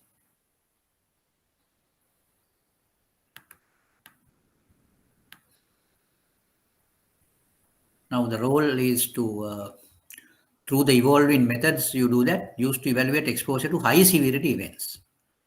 Actually, the scenario analysis normally focus on high severity events. In other words, we call it fat tail events or rare catastrophic events. Required element in calculating operation risk capital requirements under Basel II for any firm undertaking the advanced measurement approach. Now, actually, now we have some critical critical discussion has started with regard to the advanced measurement approach. So, therefore, most of the top run banks have just abandoned this advanced measurement approach.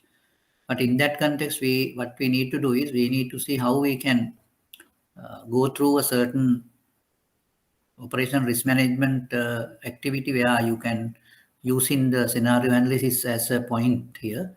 So this scenario analysis mainly focus on high severity events.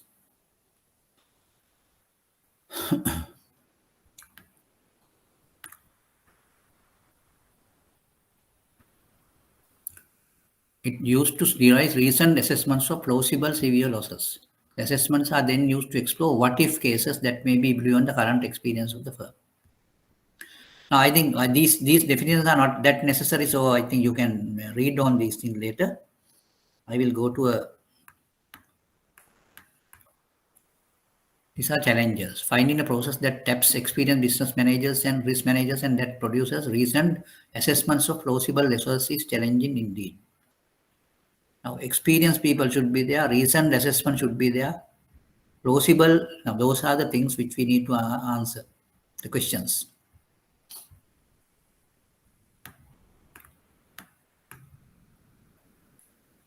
Now, you can just look at the way it is to be done. The style is you need to have some workshops, the interviews, analyze data. Some firms conduct many scenario analysis workshops covering each risk category in each business. Some run only a few scenarios at the corporate level.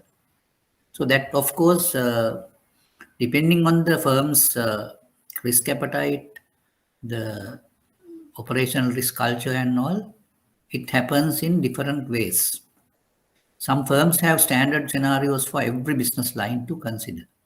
Some prefer that each business line develop their own.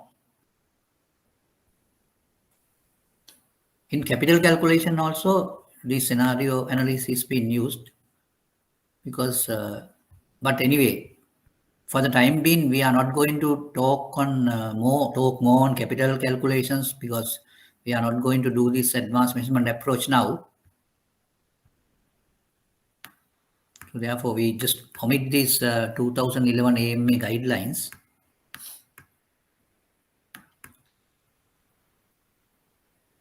Right. Now, these are the ways in which we prepare the preparation for the background. Interviews should be there. You need to collect internal loss data, external loss data, RCA results, compliance and audit findings. So I think now we have gone through some reports which we have discussed. So all those reports are very much instrumental in preparing for the preparation of scenario analysis.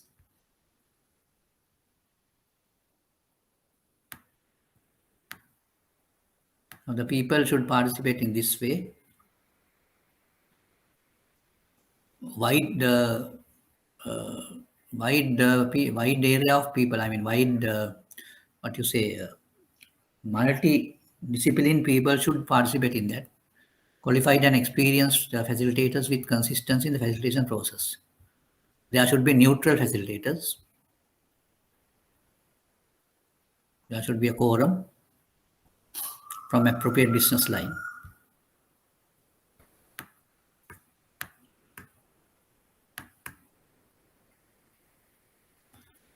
Structured process for the selection of data.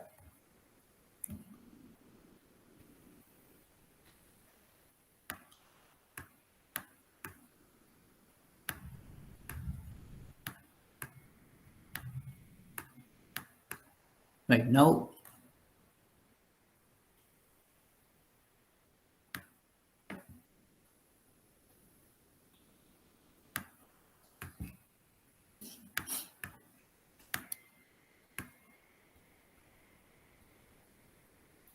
all these things are not the practical things, but the different types of guidelines. Now, in order to get some idea about it, you can just see, you all can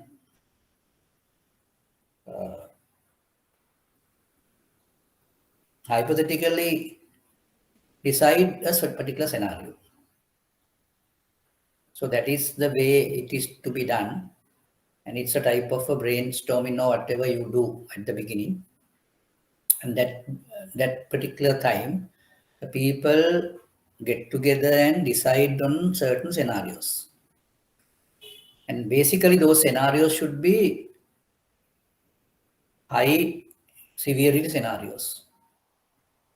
Severe type of scenarios where you expect a high level of operational risk. So such type of scenario has to be decided by all the people, and all these people should have a collective acceptance for those things. Now, I can give an example. Say, nowadays the Sri Lanka is also having a operational scenario where you have to face a severe scenario. Now, all our reserves being depleted. We don't have foreign currency. We really we suffer with severe shortages of fuel and all that. Now all these things are taken to a very, very severe risk scenario. So this is a scenario where you can just talk about. And there can be more severe situations which can arise in the future. So likewise, now people can get together and decide on a certain conditions, and that has to be documented, right? I call it documentation that provides clear reasoning and evidence supporting the scenario output. In the early days of operational risk scenario analysis, there was a reluctance to document the discussions. Sensitive discussions should be there. Documentation template to capture data points. Independent challenge and oversight. Facilitation and challenge roles may be combined or separate. A process that is responsive to changes in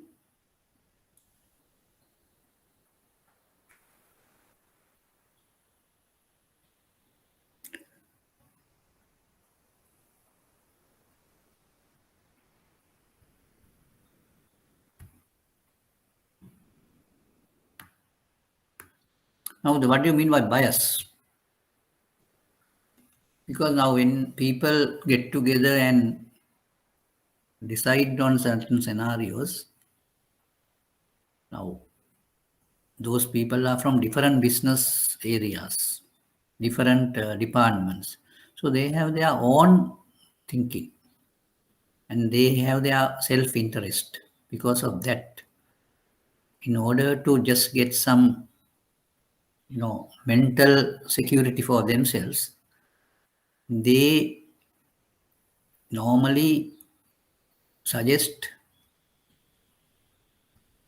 something what they thought that they would be beneficial, they would be, putting into an advantageous position with that type of scenario. So such scenarios would be sometimes being presented.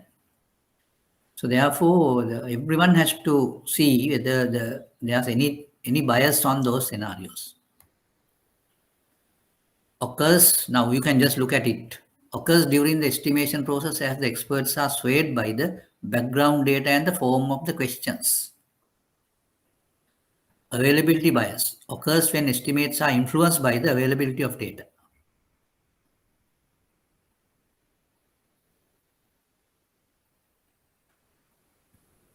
Right. Now that is what one bias. Then anchoring bias occurs where participants are offered an initial estimate from which to base their estimate.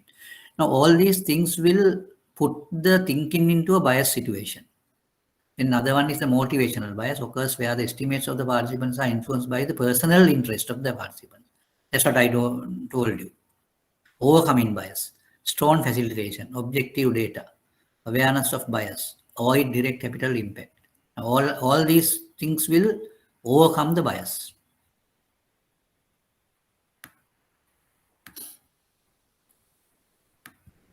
Now, these would be the outputs on a scenario analysis. Average loss, worst case loss estimates, worst case estimate and a single frequency estimate, range of loss estimates with frequency estimates for each loss, range plus a maximum loss estimate, sample table. Now you can just look at these things. Now say, this is a certain scenario's result or hypothetical result of a certain scenario. Now you can just see a risk category as clients, products, and business practices. There you have buckets, frequency or severity buckets. Now you can see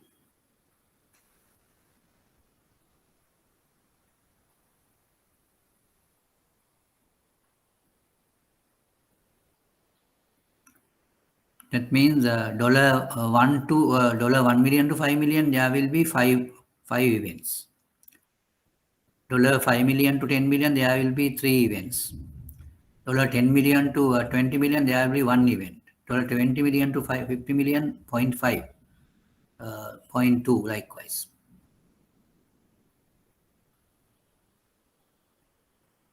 Total annual frequency is taken as a total of this.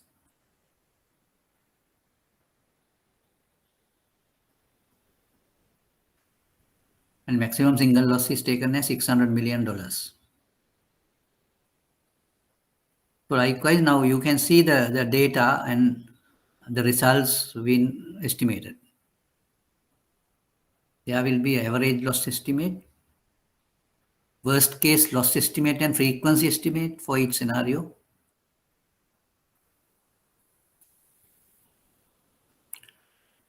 Worst case estimate and a single frequency estimate, range of loss estimates, range plus the maximum loss estimate, sample table.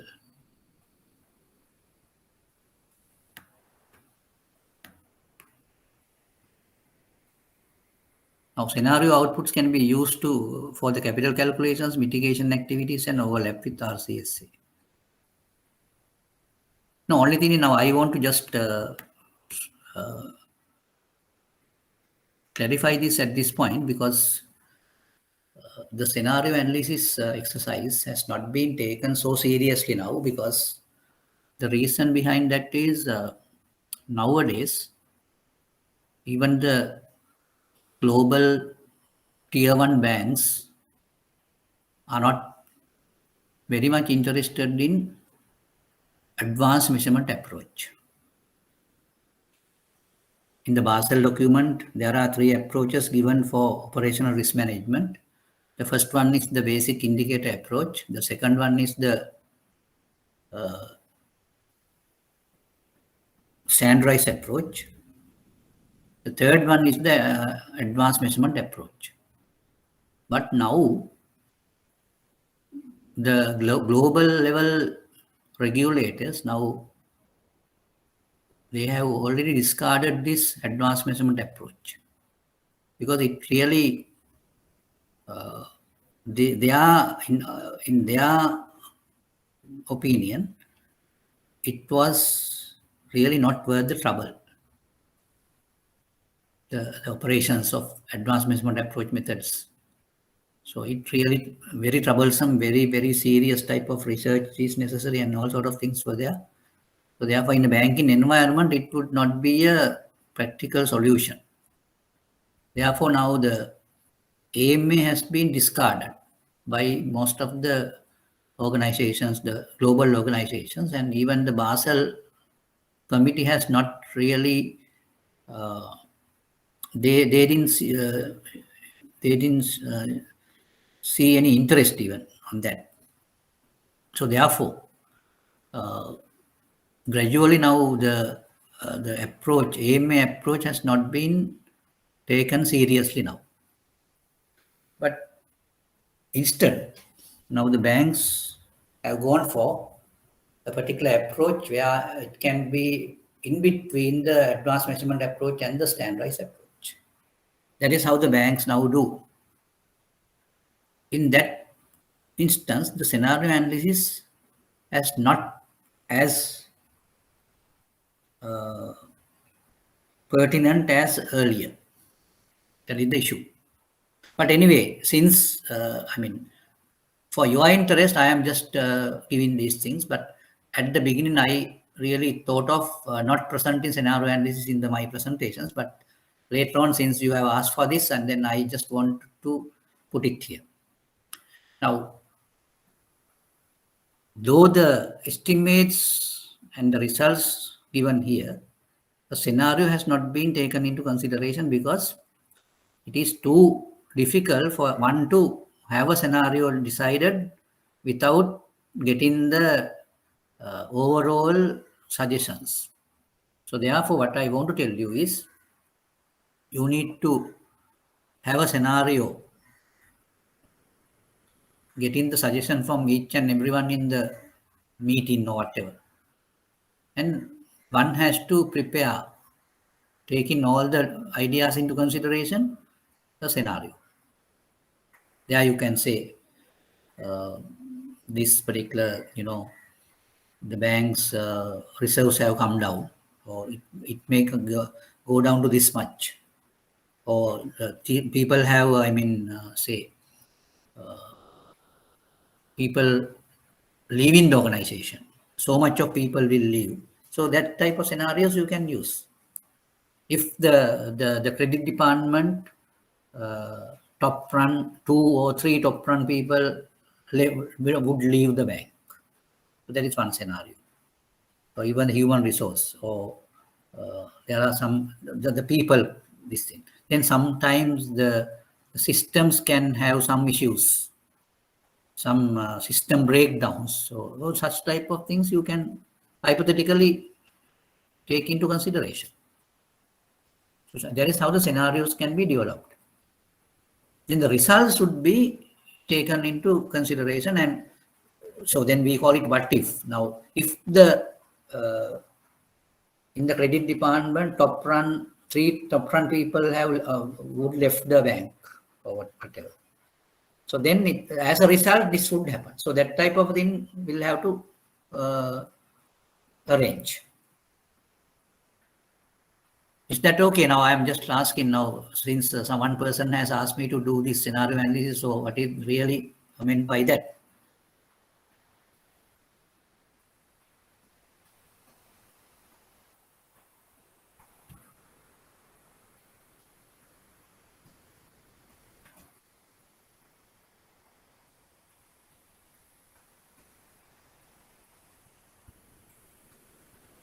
Now it's like this. Now this is the results sheet.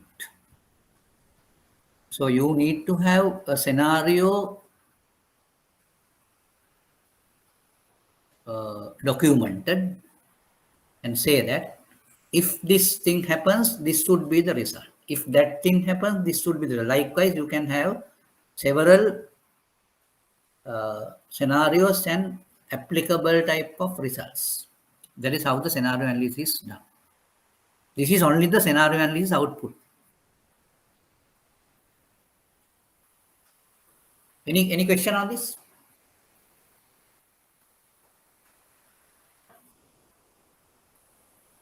Yes, Sumudu.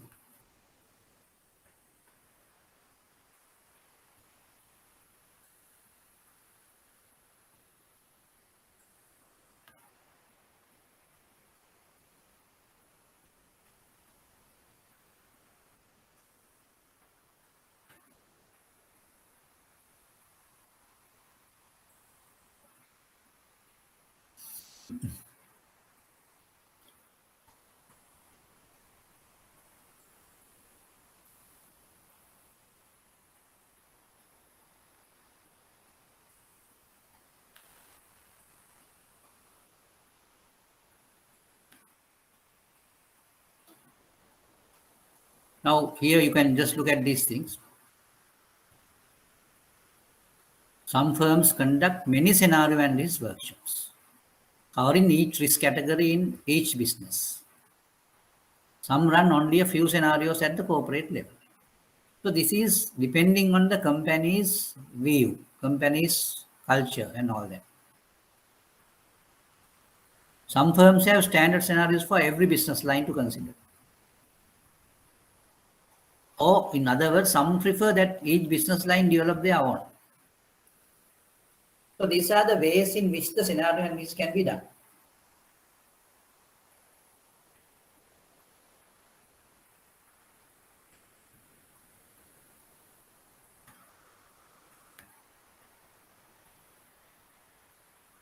Now this is a very key word used in this scenario analysis type of situations or even stress testing. Plausible scenario. What is the meaning of that? Plausible scenario. Yes, Sumudu, now I think you can just put forward your ideas on this. Then you will be in a position to get a good insight into this and have a clear understanding. Sir, do we need to perform scenario analysis on periodic basis? How Yeah, it of works? course, yes. Periodic in the sense, I think it is not necessary to do it half yearly or so. It's annual process, maybe. Then the scenarios may change year by year Yeah, it can. based on the It can situation. And it can change, yes. But what you need to understand is you need to just generate or just decide on a scenario which should be plausible. Plausible means it can happen, but there's no. You can't say that it is happening and it is happening at so much of high probability. But there's a small probability to happen it. But there can be that there are situations sometimes people may not agree that it is a plausible scenario. It would be a impractical and impossible type of scenario. We should not take that type of scenarios. You have to, at least you should be in a position to prove that it's a plausible scenario. Plausible means it might happen. It might happen. I don't know whether you got my idea. So are you getting my idea? The word yes, plausible. yes, sir. Yeah. So that is why when we decide on a scenario, all relevant managers should agree on that. Otherwise, now they might think that would really disadvantages for those people, some other people. So that is what you mean by bias. In order to avoid bias, people should have a open discussion to select plausible scenarios. So that is what I think that is the most challenging thing in the scenario analysis. Selection of a scenario. That is the most challenging thing in that. But once you select the scenario, then later on you will be in a position to get the results or what if type of analysis can be made without much issues. But selecting a scenario would be a very much challenging thing.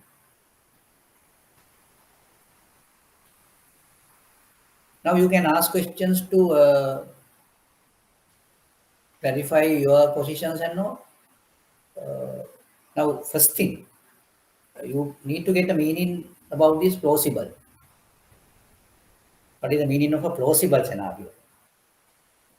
That plausible scenarios to be accepted by everyone in the discussion. And it's an open discussion. Yes. Anything else you need to put in?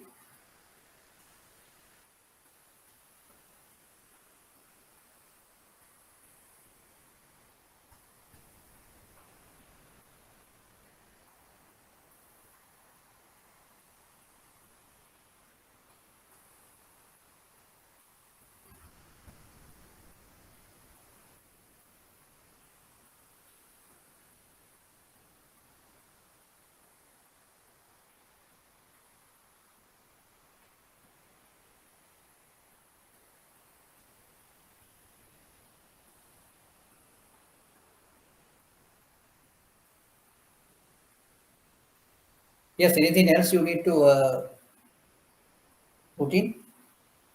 Anything else?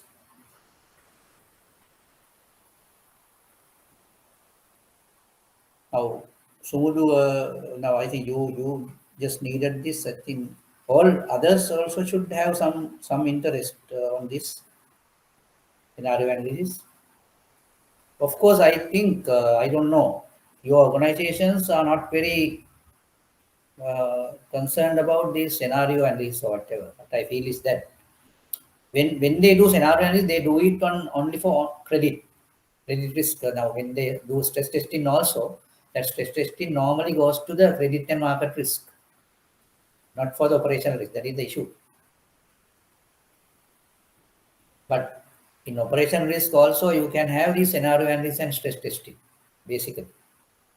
Because all these scenarios are taken into consideration for, fat tail type of scenarios where you go for high severity losses, high severity loss scenarios.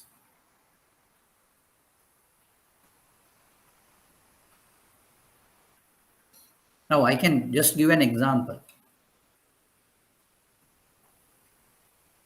Now say, for example, say the bank's capital has come down to a certain level. So, but you might expect that it is a market risk or credit risk event, but it is not. Now, in operational situations, the whole system broken down, system issue, that can happen. That's a high severity event because you might have a big loss on that. Another thing, all of your correspondent banks have stopped their dealings with your bank. So such type of things can be taken as scenario, high severity scenarios. Right? Do you get my point? Yes, Sumudu? Those can be taken as operational scenarios. Yes, sir.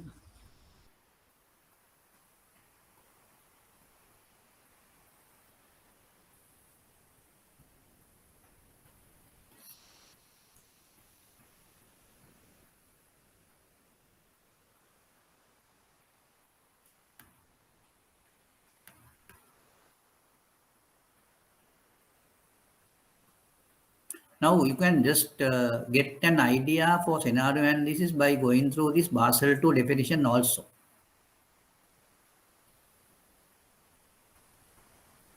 The bank must use scenario analysis of expert opinion in conjunction with external data to evaluate its exposure to high severity events. Now, I think to get an idea about high severity events, you can just go through the loss data, external loss data. This approach draws on the management experts to derive recent assessments of plausible severe losses. For instance, these expert assessments could be expressed as parameters of an assumed statistical loss distribution. In addition, scenario analysis should be used to assess the impact of deviations from the correlation assumptions embedded in the bank's operational risk measurement framework, in particular to evaluate potential losses arising from multiple simultaneous operational risk loss events.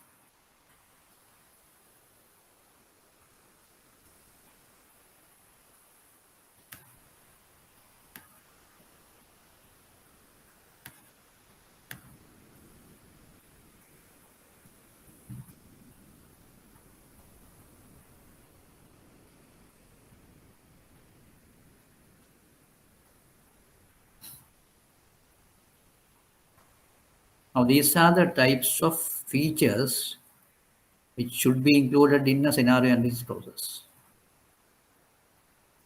A clearly defined and repeatable process, good quality background preparation, qualified and experienced facilitators, appropriate quorum of participants. The quorum, this is very important because I think the business lines to be represented by relevant representatives, every business line.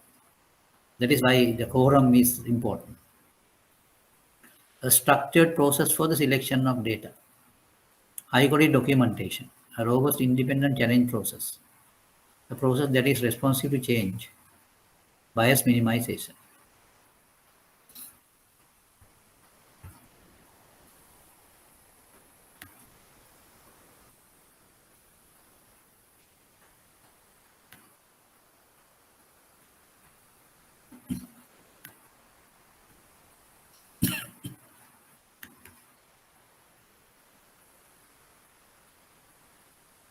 And you make it a point that the scenario analysis is a direct application for catastrophic operational risk losses, potentially catastrophic operational risk losses.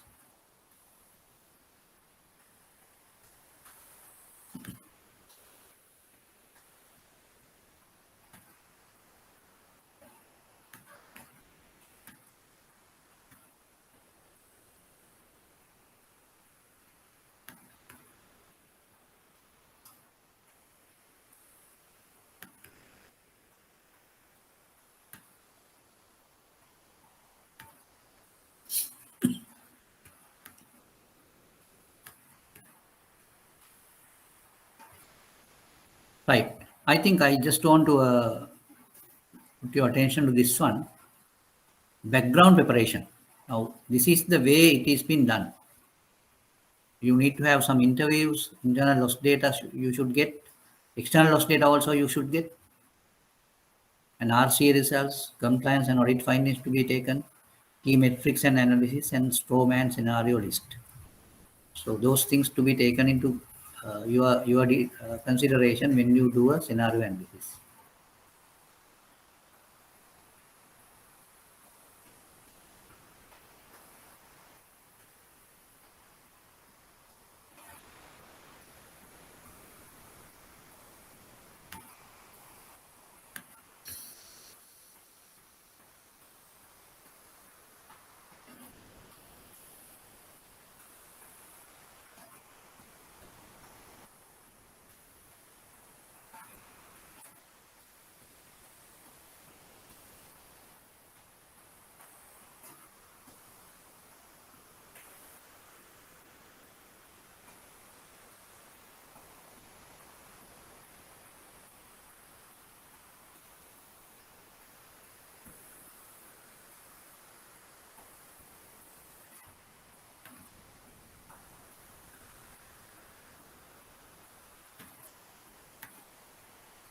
Right. Anything else you need to get?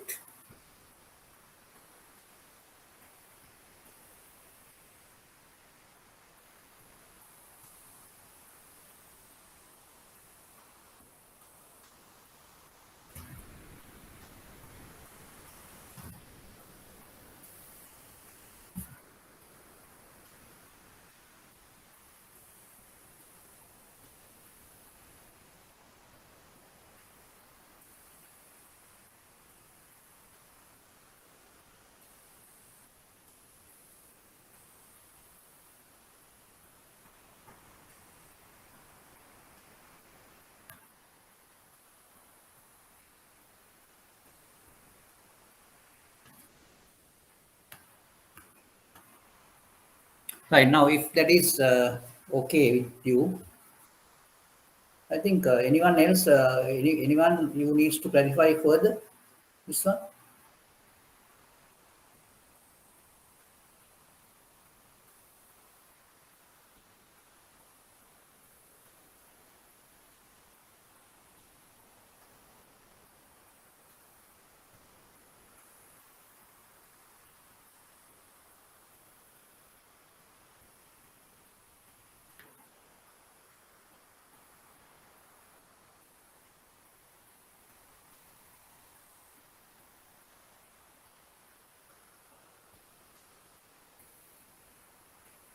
Right. Now, I will just take you through to a risk registry.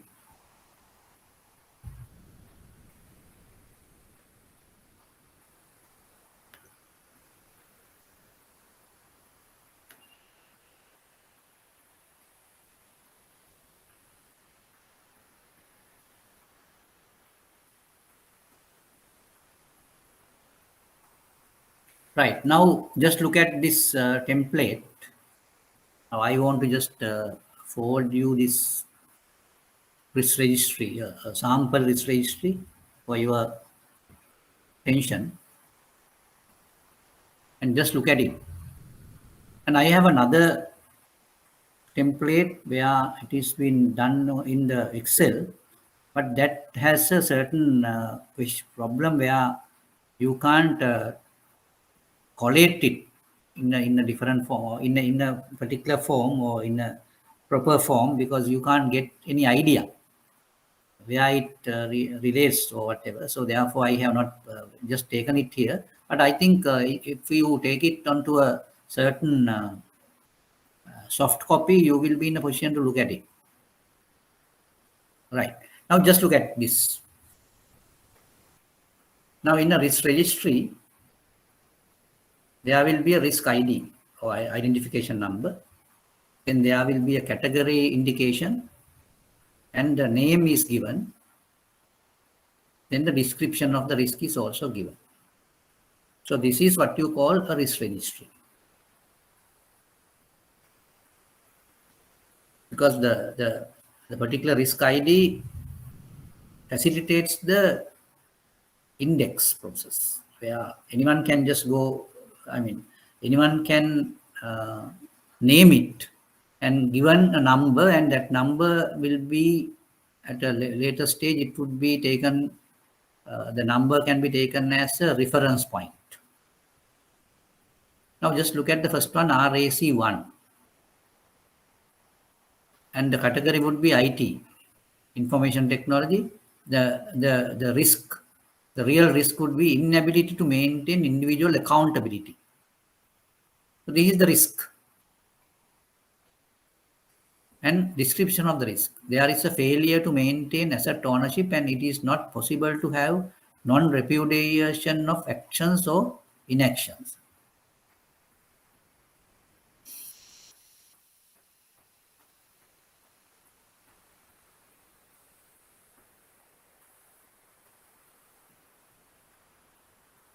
So what is this? The description is also there because there's a failure to maintain asset ownership. Now, what do you mean by that? Now, individual accountability depends on the ownership. When someone says, I don't own this, then he can just evade responsibility or evade accountability. That is the issue. So that issue comes with the inability to maintain ownership, because that is the real cause of it.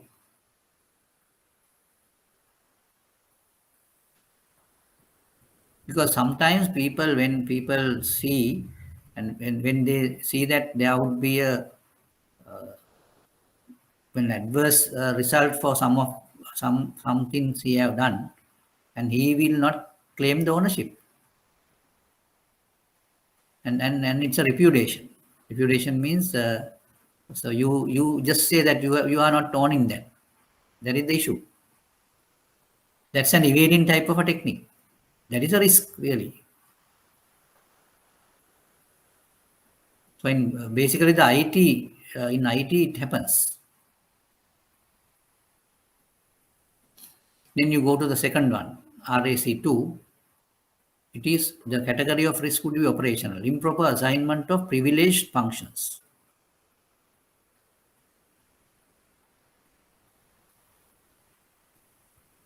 So that is, password level controls are normally introduced to have this assignment, the privileged functions to be assigned to a privileged set of people or some level of people. But if it has been assigned in an improper manner, then it is the risk type.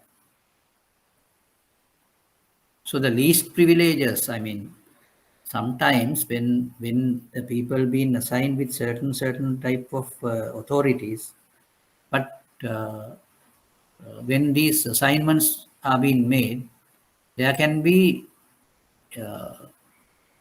mishandling.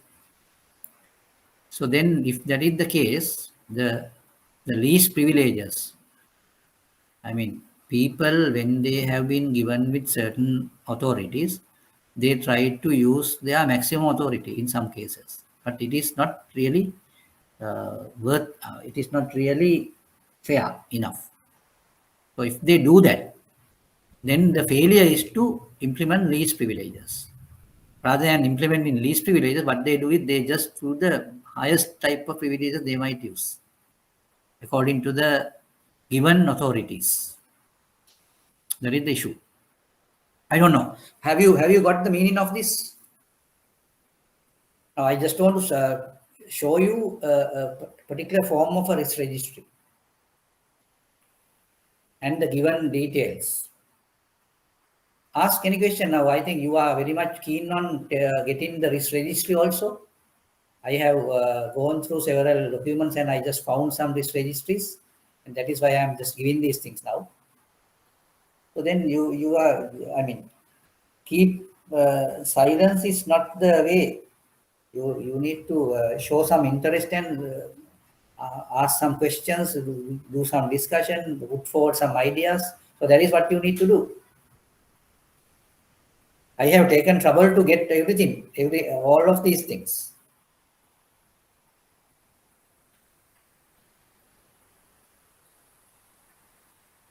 Yes, I think Tirukuma also asked about risk registries or whatever. I can remember about 2-3 weeks back, she also asked about this. So how we are going to identify the risks to the risk registry? Is that from RCA process or any other different? Not only RCS, RCS is only one. There can be several other things, no.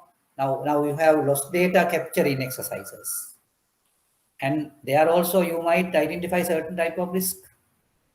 Lost data capturing. We are recording only operational risks in the risk registry or any other type of like No. credit. Other type of risk also can be, but most of the time, the risk registry is a registry to maintain or keep register the non-financial type of risk. Non-financial, that means, out of credit and market normally, because those things can be directly quantified without any issue. But these things you are not in a position to quantify. No? That is why we need to have a register for that. Now, like I now say, you are not going to register put in the risk register the credit or whatever, credit risk. Now NPAs or that type of defaults or whatever, we are not going to put in here. We put in here only the operational, environmental, strategic, and that type of things.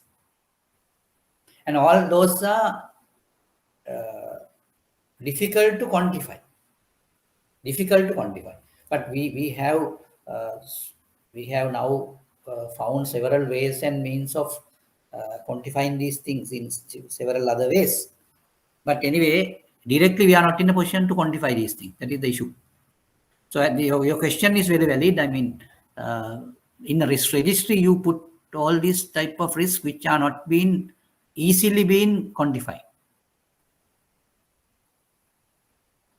Now just look at the third here. That is also operational risk. Privilege escalation. So that is the type of risk. Now description. Access to privilege functions is inadequate or cannot be controlled. That is the thing. Now there are instances when the privilege functions access is restricted. But even though it is restricted, there are some instances the privilege functions has to be done.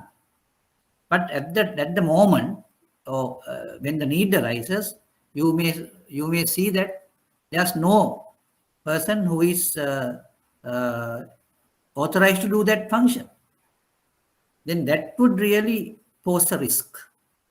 That is a type of risk where privilege escalation is now it is named as privilege escalation, the risk.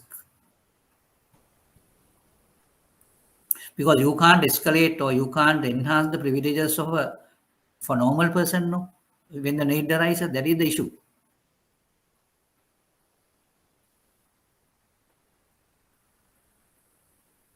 Then another one, RAC4.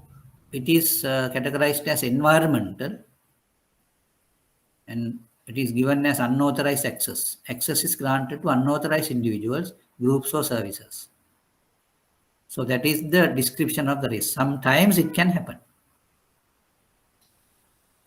without knowing or involuntarily, or say you don't know, you don't have any idea, but you have already given an access to a person who is not authorized. Then the other one, RAM1.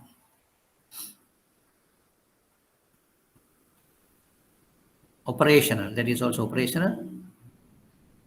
Lost, damaged, or stolen assets.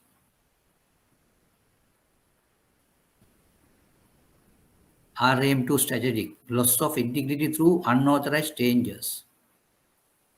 Unauthorized changes corrupt the integrity of the system.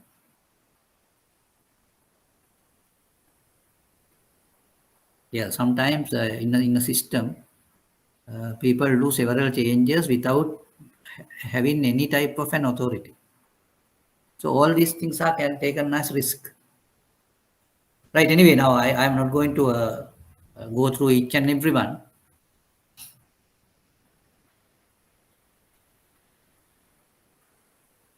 Data loss is given as a risk. Reduction in productivity, business interruption. Now just look at it. That is also taken as, now say it is business continuity. Operational business interruption, that is the risk type. There is increased latency or a service outage that negatively impacts business operations.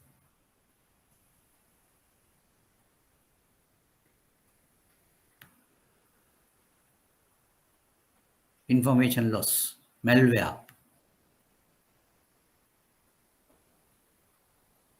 social engineering, sabotage, loss of revenue, cancelled contract, diminished competitive advantage, diminished reputation, fines and judgments, unmitigated vulnerabilities, system compromise, inability to support business process, incorrect controls, lack of roles and responsibilities, inadequate internal practices, inadequate third-party practices, lack of oversight of internal controls, lack of oversight of third-party controls, illegal content or abusive action.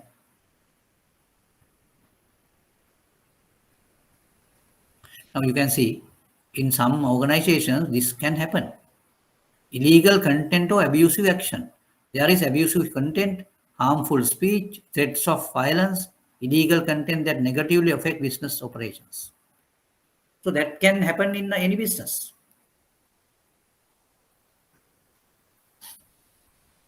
Inability to investigate, prosecute incidents. Response actions either corrupt evidence or impede the ability to prosecute incidents.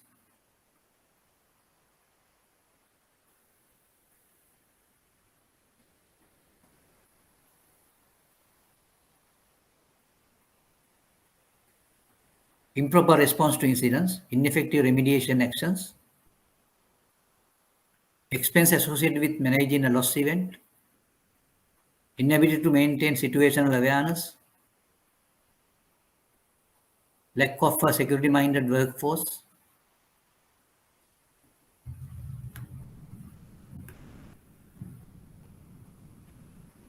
actually in actual purview, now all these things will have a collation. Now this particular page should come in par with the earlier page. So likelihoods are given for those things.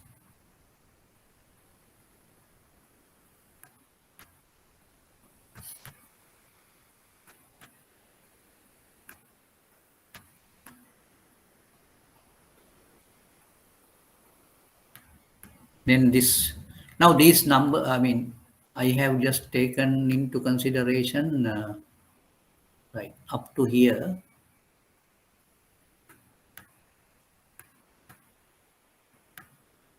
Yeah, up to here you have how many pages? 4 pages, right? 4 pages.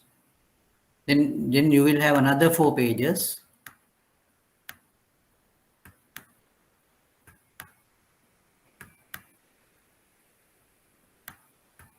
Yeah. Now I'm just explaining this. You are not in a position to go through this way, the risk registry. So how you can do it is, now earlier you have 4 pages, now the first 4 pages, the second 4 pages should come online with the first 4 pages. I will just show it on the board. No? Just show it on the board.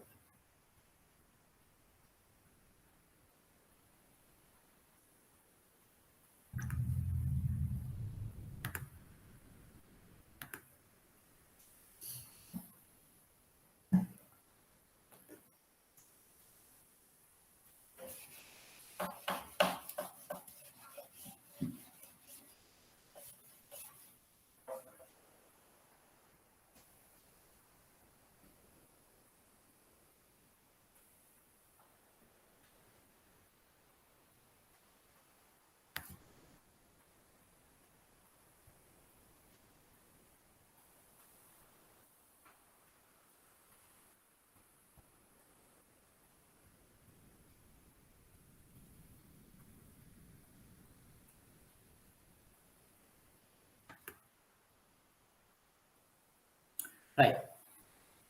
Now you can read the risk registry this way. Now say, I have just shown you 4 pages this way. Now this is 1, 2, 3, 4. Then from 5, 6, 7, 8 should come this way. Right? Now then 9, 10, 11, 12. So likewise it comes this way. So then you get the idea. Now I will show you that. Now here you get some risk and all. Then you have another one, the severity and all those things being reported here. Now can you understand that? The risk registry, the way it is being presented is little problematic, no? So now you just do it this way. You got my idea.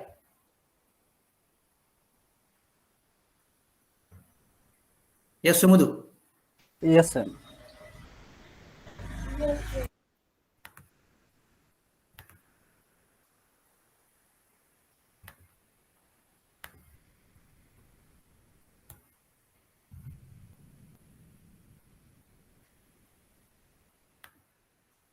Right now, I will repeat this. Now you just look at the first 4 pages now. Right. Now this is the 4th page. Now up to 4th page, you have a, risk explanation.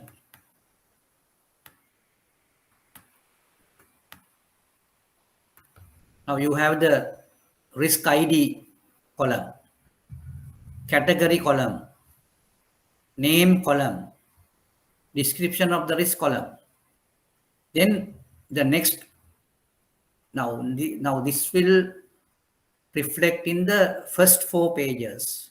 Then you go to the second 4 pages. There you have another thing, another heading. Now these are the headings. There you have 3 columns. Likelihood. Likelihood is given as high, medium, or low. Impact given as high, medium, or low. Impact quantified. There should be a metric. So now these things will come online with, now this is the 5th page. It should come online with the first page. First page, right? The 6th page should come online with the second page. Likewise, it goes. So then there will be 3 columns added to the earlier columns. Now, what are these 3 columns? Likelihood, impact, and impact quantified. Right? So then afterwards you get another. Now when you go through this, you will up to 8 pages you go. Then you get the 9th page. 9th page you get with another 3 columns, 3 or 4 columns, right? Inherent risk, tolerance, response, and response details, right? So then this will come as another. Now this will come in line with number 1. Sorry, this is number 9. No.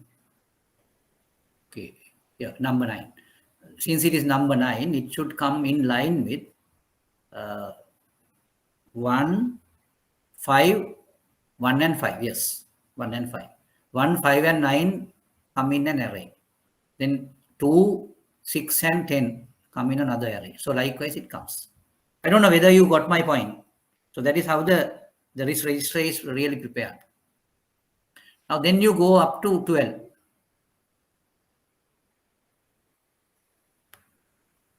Yes, 12. Then you again another set comes, another column, risk owner, actual risk, that is the next column. Then there will be, there's no there will be another 4. That means up to 16. Yes. So likewise it goes.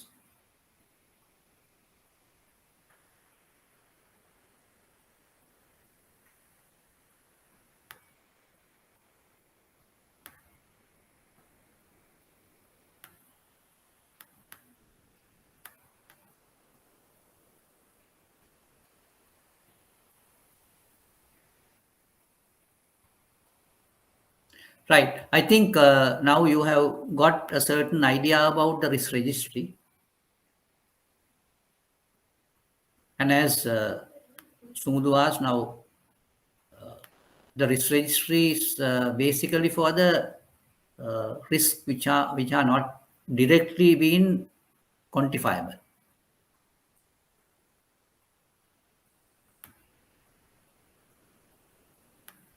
Therefore, we just get here the non-financial type of risk basically.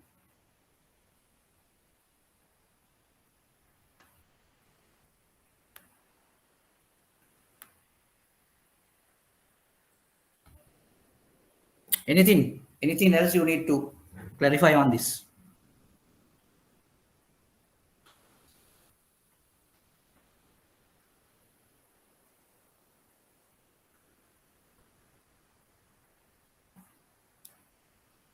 Yes.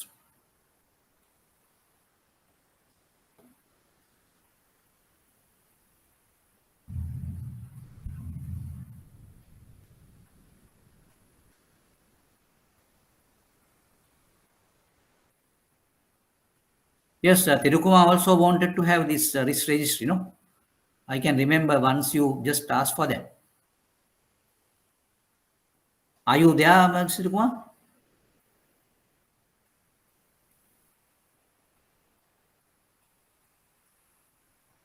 Yes.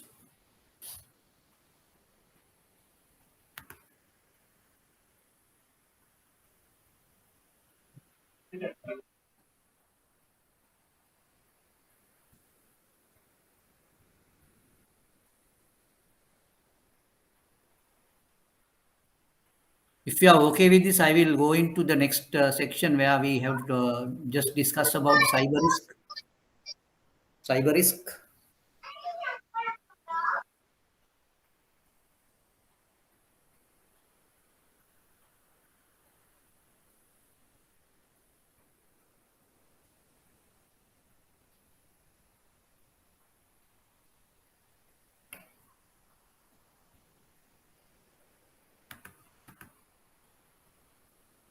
Now these are the column names or column detail. Risk ID is the first column.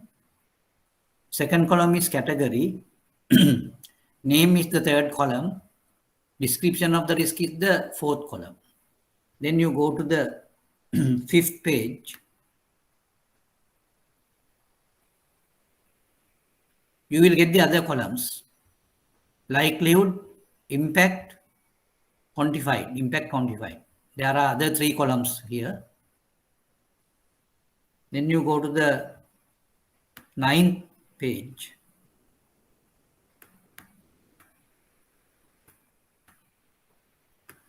Ninth page, you will have another 3 or 4 columns. Inherent risk, tolerance, response details.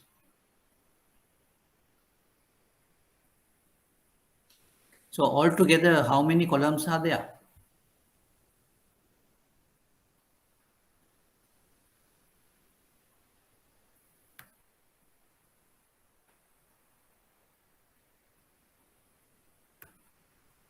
Then you have risk owner and the actual risk or whatever. There are 2 columns here. Now later on, you find that there's no names given for the other columns. It is really you can have your own columns registered here if you want something else to be added. So now I am asking a question now. How many columns are there in this as it is?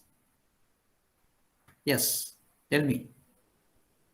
in the risk registry, how many columns in this registry? The given columns. You can add so many columns again, but for the time being, how many columns are here in this risk registry? It is easy to calculate or easy to see what is the number of columns here.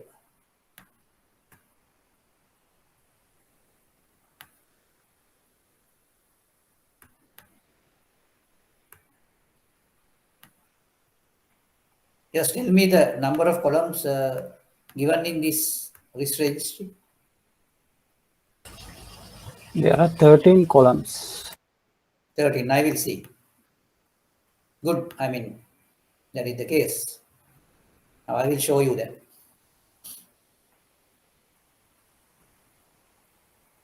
Right. Now you can see in the first page, there are 1, 2, 3, 4 columns. 4 columns in the first page. Then we can go to the fifth page.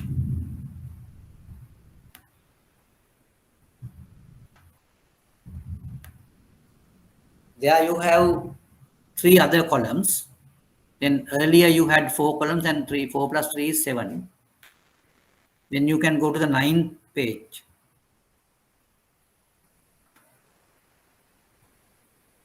There are 4 columns. 9 plus 4 is 13.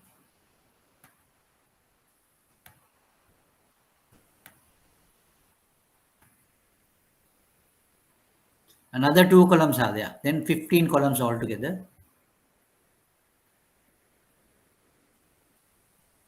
Later on, you don't get any column. Yes. Then altogether 15 columns in this risk registry. Then the column names also you can read if you want. Now, the first column is the risk ID.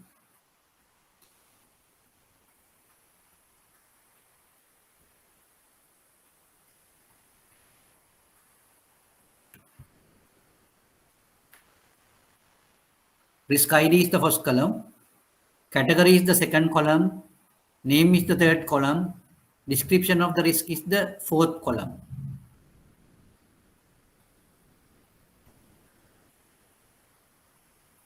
Then you have likelihood is the fifth column. Impact is the sixth column. Impact quantified is the seventh column.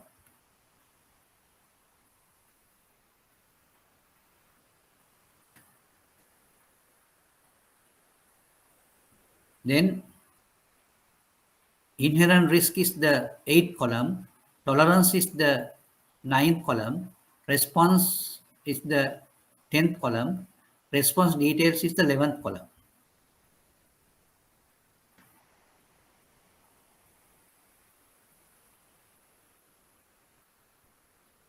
And risk owner is the 12th column, actual risk is the 13th column.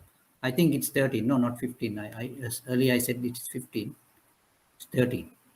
13 is correct, right? Yeah. 13 is correct. Anything else you need to clarify on this, the risk registry?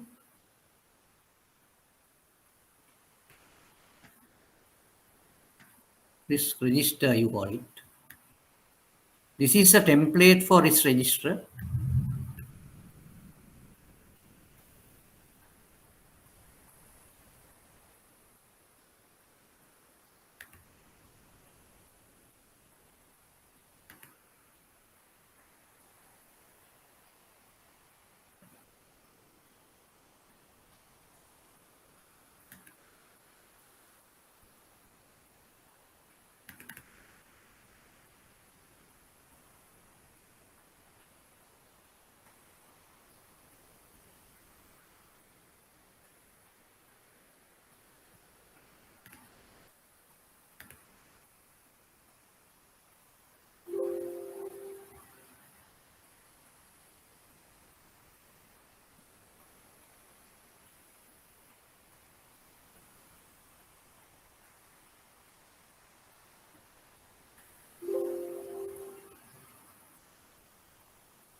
Can you see the Excel sheet on the board?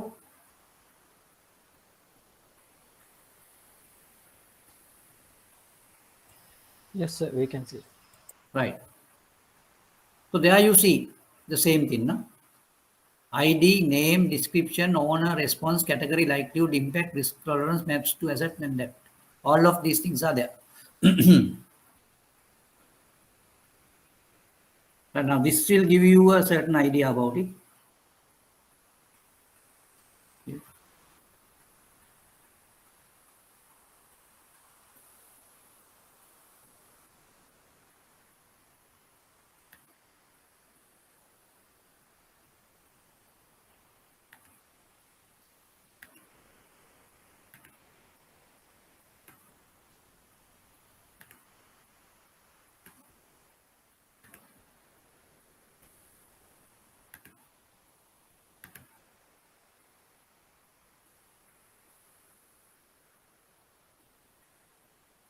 Okay.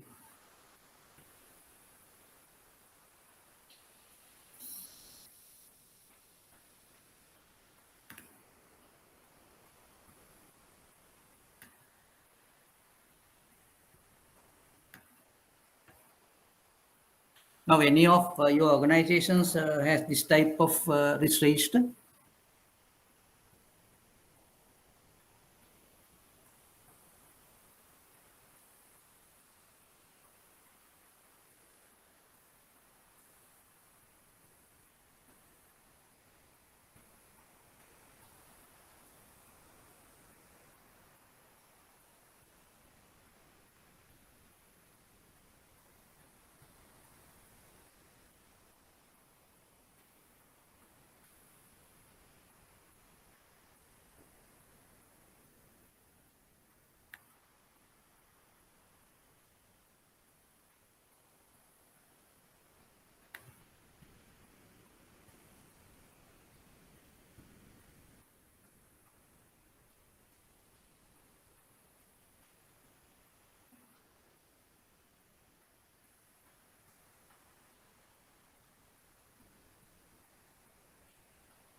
Okay. Right. Then I will go into the cyber risk type of document where you can get some idea about it. Uh, anyway, now all these things are very practical type of things, and just to do it, you have to refer these things.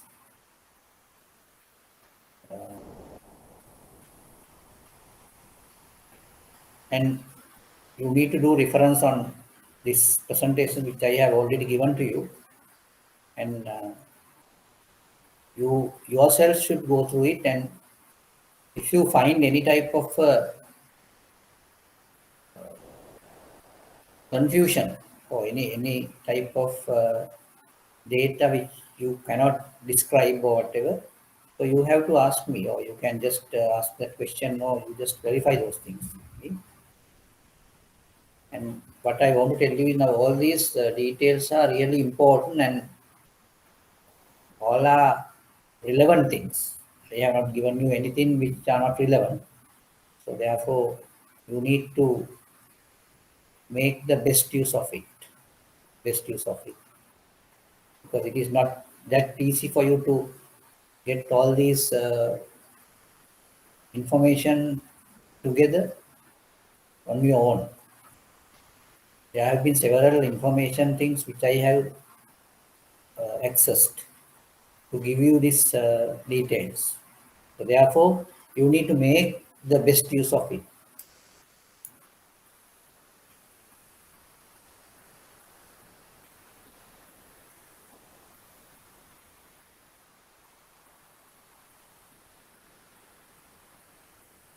Right, I will now go to a document on cyber risk.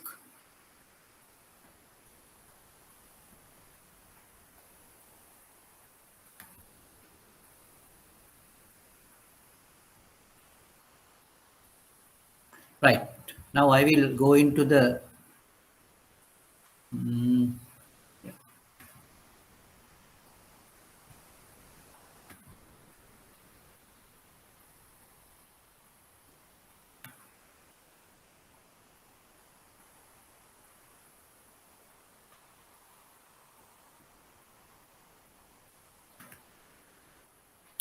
yes. Now this is a document. Anyway, this is a chapter I have extracted from a book.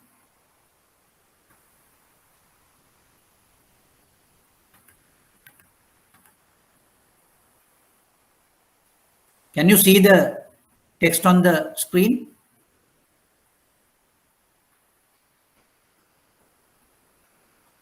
Can you see the text on the screen? Yes, sir. Right. Treating cyber risk.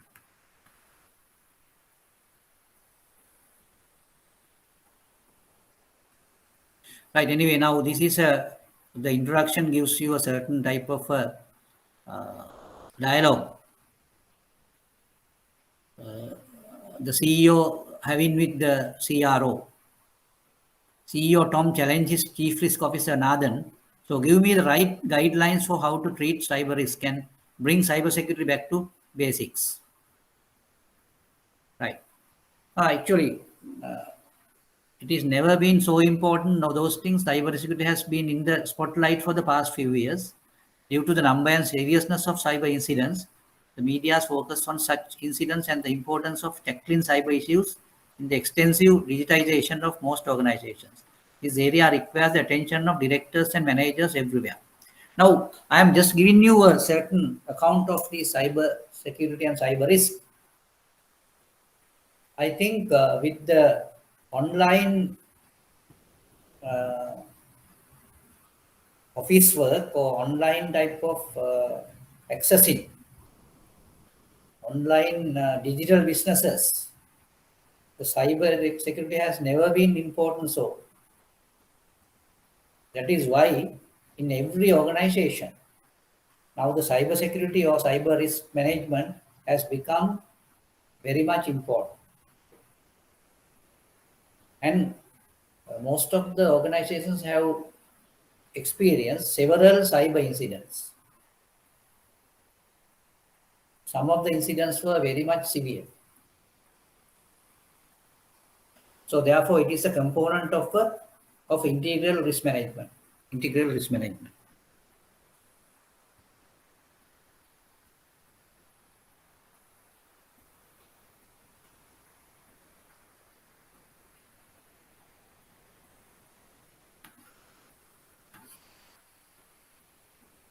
Now, what we need to do is we need to see how this cyber security can be treated, or how these cyber securities can be mitigated or deal with them with the proper nuance in line with an organization's risk profile.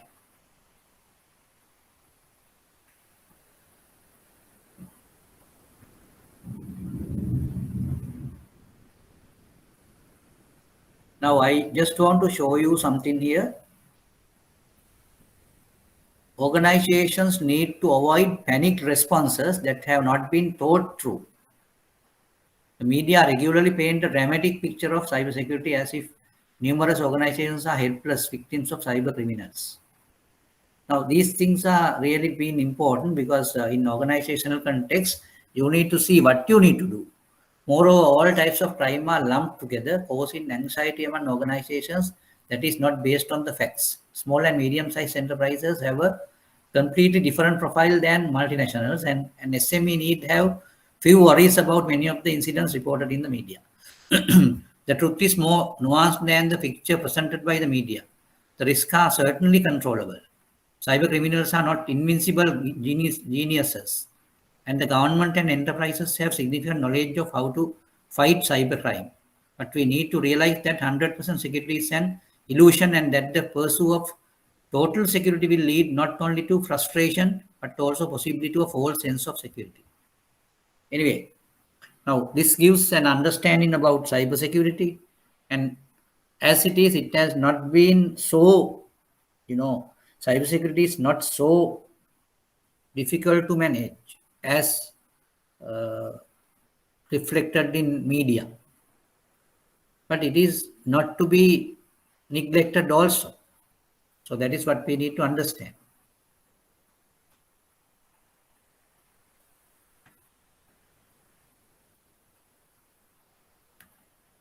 Right. The first thing we need to do is we need to see we need to determine the cyber risk profile of the organization. Because in order to have some idea, in order to have some mitigatory or actions to deal with cybersecurity, we should get an idea. We should determine the cyber risk profile of the organization. So in order to determine an organization's cyber risk profile, we need to use a model that covers the following 5 aspects as shown in figure 8.1. Now, in order to determine the cyber risk profile of the organization, we need to go through these 5 factors. The first thing which we need to understand is to see the business environment. And now we are in the journey of getting the cyber risk profile of the organization. And our ultimate goal is to have the cyber risk profile identified or determined with regard to the organization. For that, we need to first go to the business environment analysis, or to learn or to identify the business environment of the organization. That is the number 1. Then number 2 is the intended targets of cyber attacks or whatever. Then number 3 is the threat actors. The actors who really wants to challenge the organization's processes. Then number 4 would be the vulnerability and the resilience. If something goes wrong, how the organization can get rid of that and get out of it. Then legislation. Right. I think the cyber risk profile has to be determined by looking at the business environment at the beginning, then intended targets of cyber attackers or whatever, and threat actors, the vulnerabilities and resilience process, and the legislation. So I think this is a good presentation or good indication of the way in which the cyber risk profile is determined.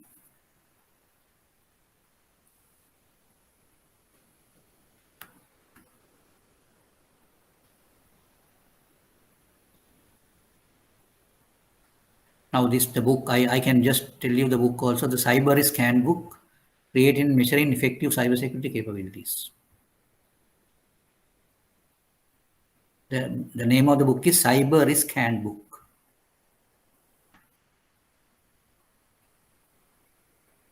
Right. Now we can just go to the text here. Now, the organization's internal and external context and environment. In which markets is the organization active? So this is the business environment, right? What is the organization's internal and external context and environment? In which markets is the organization active? To what extent is the organization dependent on the digitization of the organization's service provisions?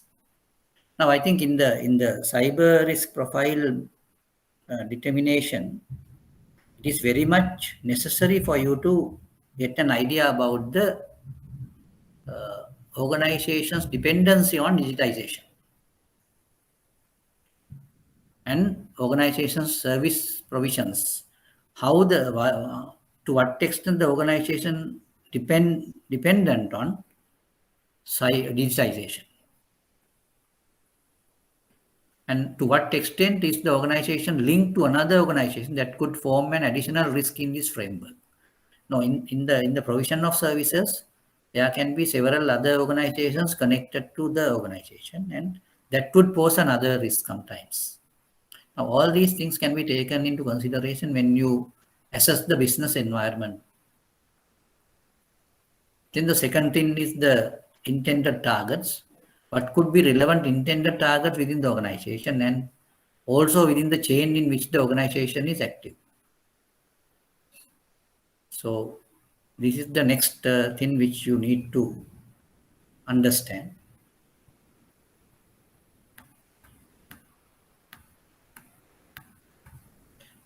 The third one, that is threat actors. To which group of cyber criminals and why is the organization an attractive target? So there you need to understand, or you need to identify the cyber criminals who potentially been a threat for you. Which sources could the attacker deploy?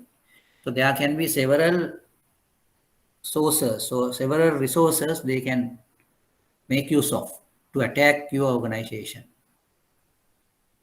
So that is what you need to understand under the number 3, that is the threat actors. Then number 4 is vulnerabilities and resilience. Which vulnerabilities in the organization could cyber criminals exploit? This concerns not only technical vulnerabilities but also human actions. I think this is a very interesting type of thing where even though cyber criminals and cyber risk is very much dependent on digitalization or whatever, but in most cases, other than this digitalization or whatever, human actions really aggravate all these vulnerabilities. And the next thing is, what is the level of resilience? How fast can an organization be back in business after cyber attack? So that is the most important thing to just analyze. Now, in the case of a cyber attack, how soon the organization can come into the normal or usual business? That is what you need to understand. So the resilience is that. Then number 5, that is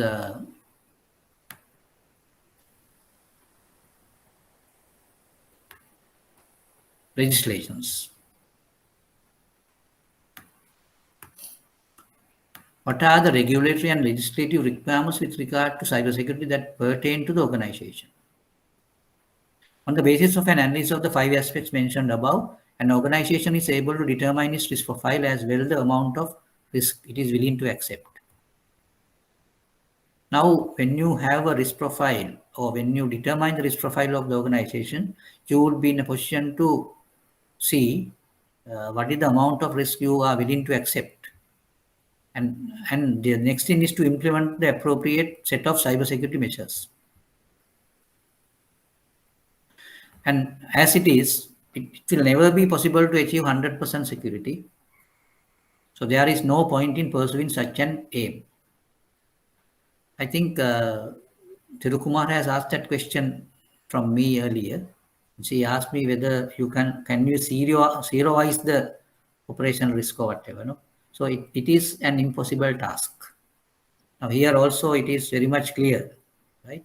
That is why it says, as stated previously, it will never be possible to achieve 100% security. So there is no point in pursuing such an aim. Now we go to the treating of cyber risk.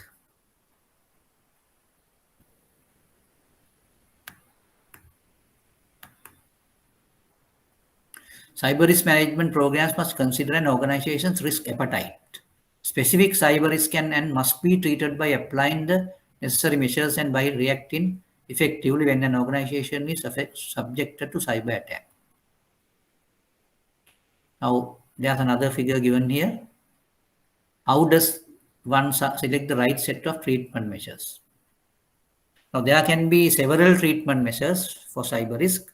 Depending on the organization's cyber risk profile, you can address those things. Now, you need to protect your critical business capabilities. That is number one.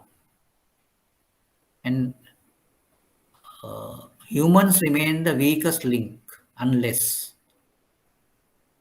they are trained and unless they know about the situation and all that.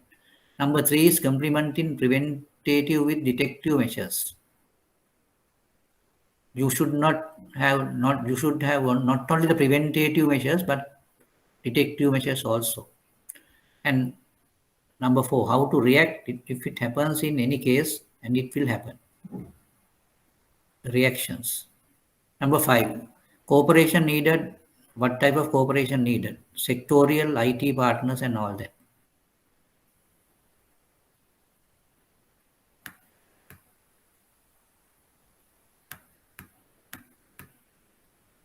Right now, each and every item given been discussed here.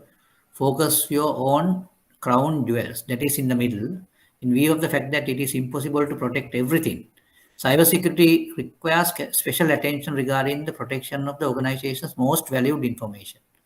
It is therefore vital that an organization specify its crown jewels that need to be protected. So that means now you need to look at the most critical and valued type of information bases in the organization. And that has to be protected at any cost. That is what you mean by focus on your crown jewels. Most valuable information. Most valuable information. Then the second, humans remain the weakest link. Humans remain the weakest link.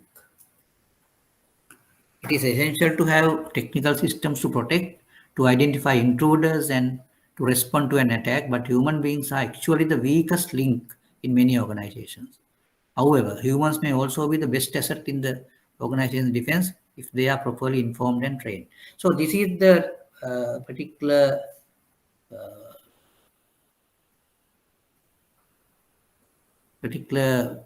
concept. If the humans are properly trained and informed, they would become the best asset of the organization in defense. But at the same time, if they are not trained enough, not informed enough, they would become the weakest level of security for the organization.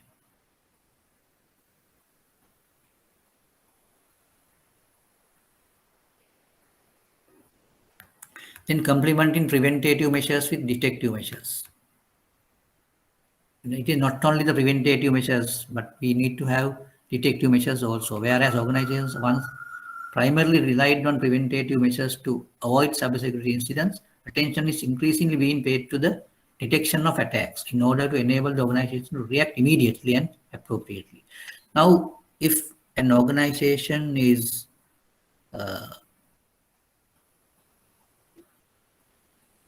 victimized with an attack,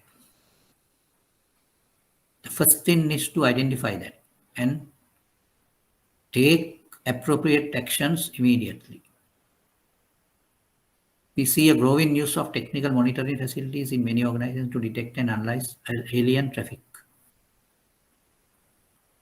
So that is the most important thing.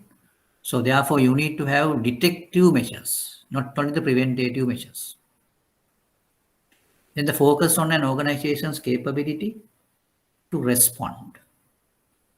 As mentioned previously, we believe it is unfortunately only a question of time before an organization becomes a victim of a cyber incident. Instead of being a helpless victim, an organization can prepare for a serious attack. As such, it is vital for organizations to include the processing of cyber incidents in their crisis plans. An important part of this is the formulation of a protocol to be used in communications during a cyber incident. Now, that's a type of business continuity maintenance. So there you have a certain planned activity when if you come across any type of cyber attack, what you are going to do. So that is being planned. And that is being given to each and every person in the organization, and that information is there. And the next thing is the cooperation is very essential besides being able to respond to incidents. It is crucial for organizations to remain up to date and informed of emerging threats, and to learn from other organizations how best to react to incidents. To facilitate this, there are organizations at various levels whose aim is to help other organizations in this area. At national level, at sector level in various international sharing and analysis centers, and occasionally there are informal cooperative associations such as a group of chief information security officers who work together to combat cybersecurity incidents within a particular industry. Okay, now we have gone through the initial parts of cybersecurity or cyber risk treatments, and we have gone through the determination of cyber risk profile of an organization. Not only that, then later on the dealing with cybersecurity and how we can deal with cyber incidents and selecting the right set of treatment measures. So these are the things which we have discussed on cybersecurity for the time being, and we will have a detailed discussion later on cybersecurity. So I think in the meantime, what you can do is you can go through these documents which I have sent to your emails or whatever. So when you come next time, you need to read through these two passages where the details, the topic here is the whole chapter you have to read.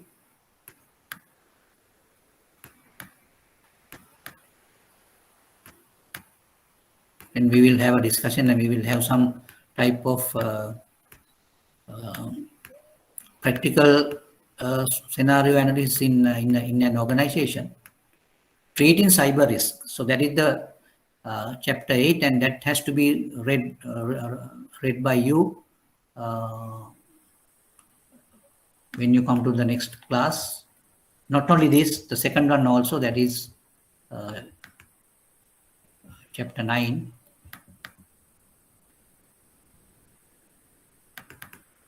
Treating cyber risk using process capabilities. So this is the next chapter you need to read. So when you come to the next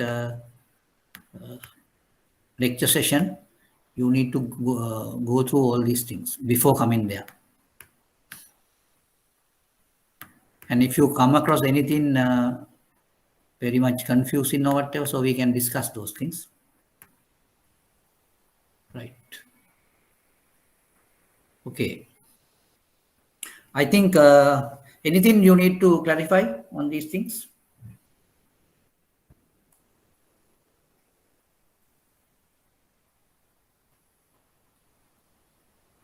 Yes.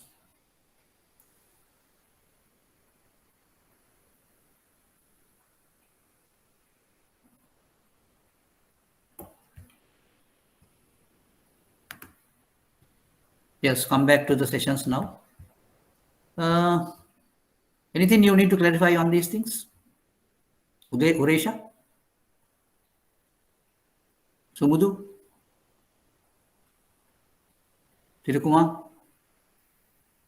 No, sir. Right. Thank you.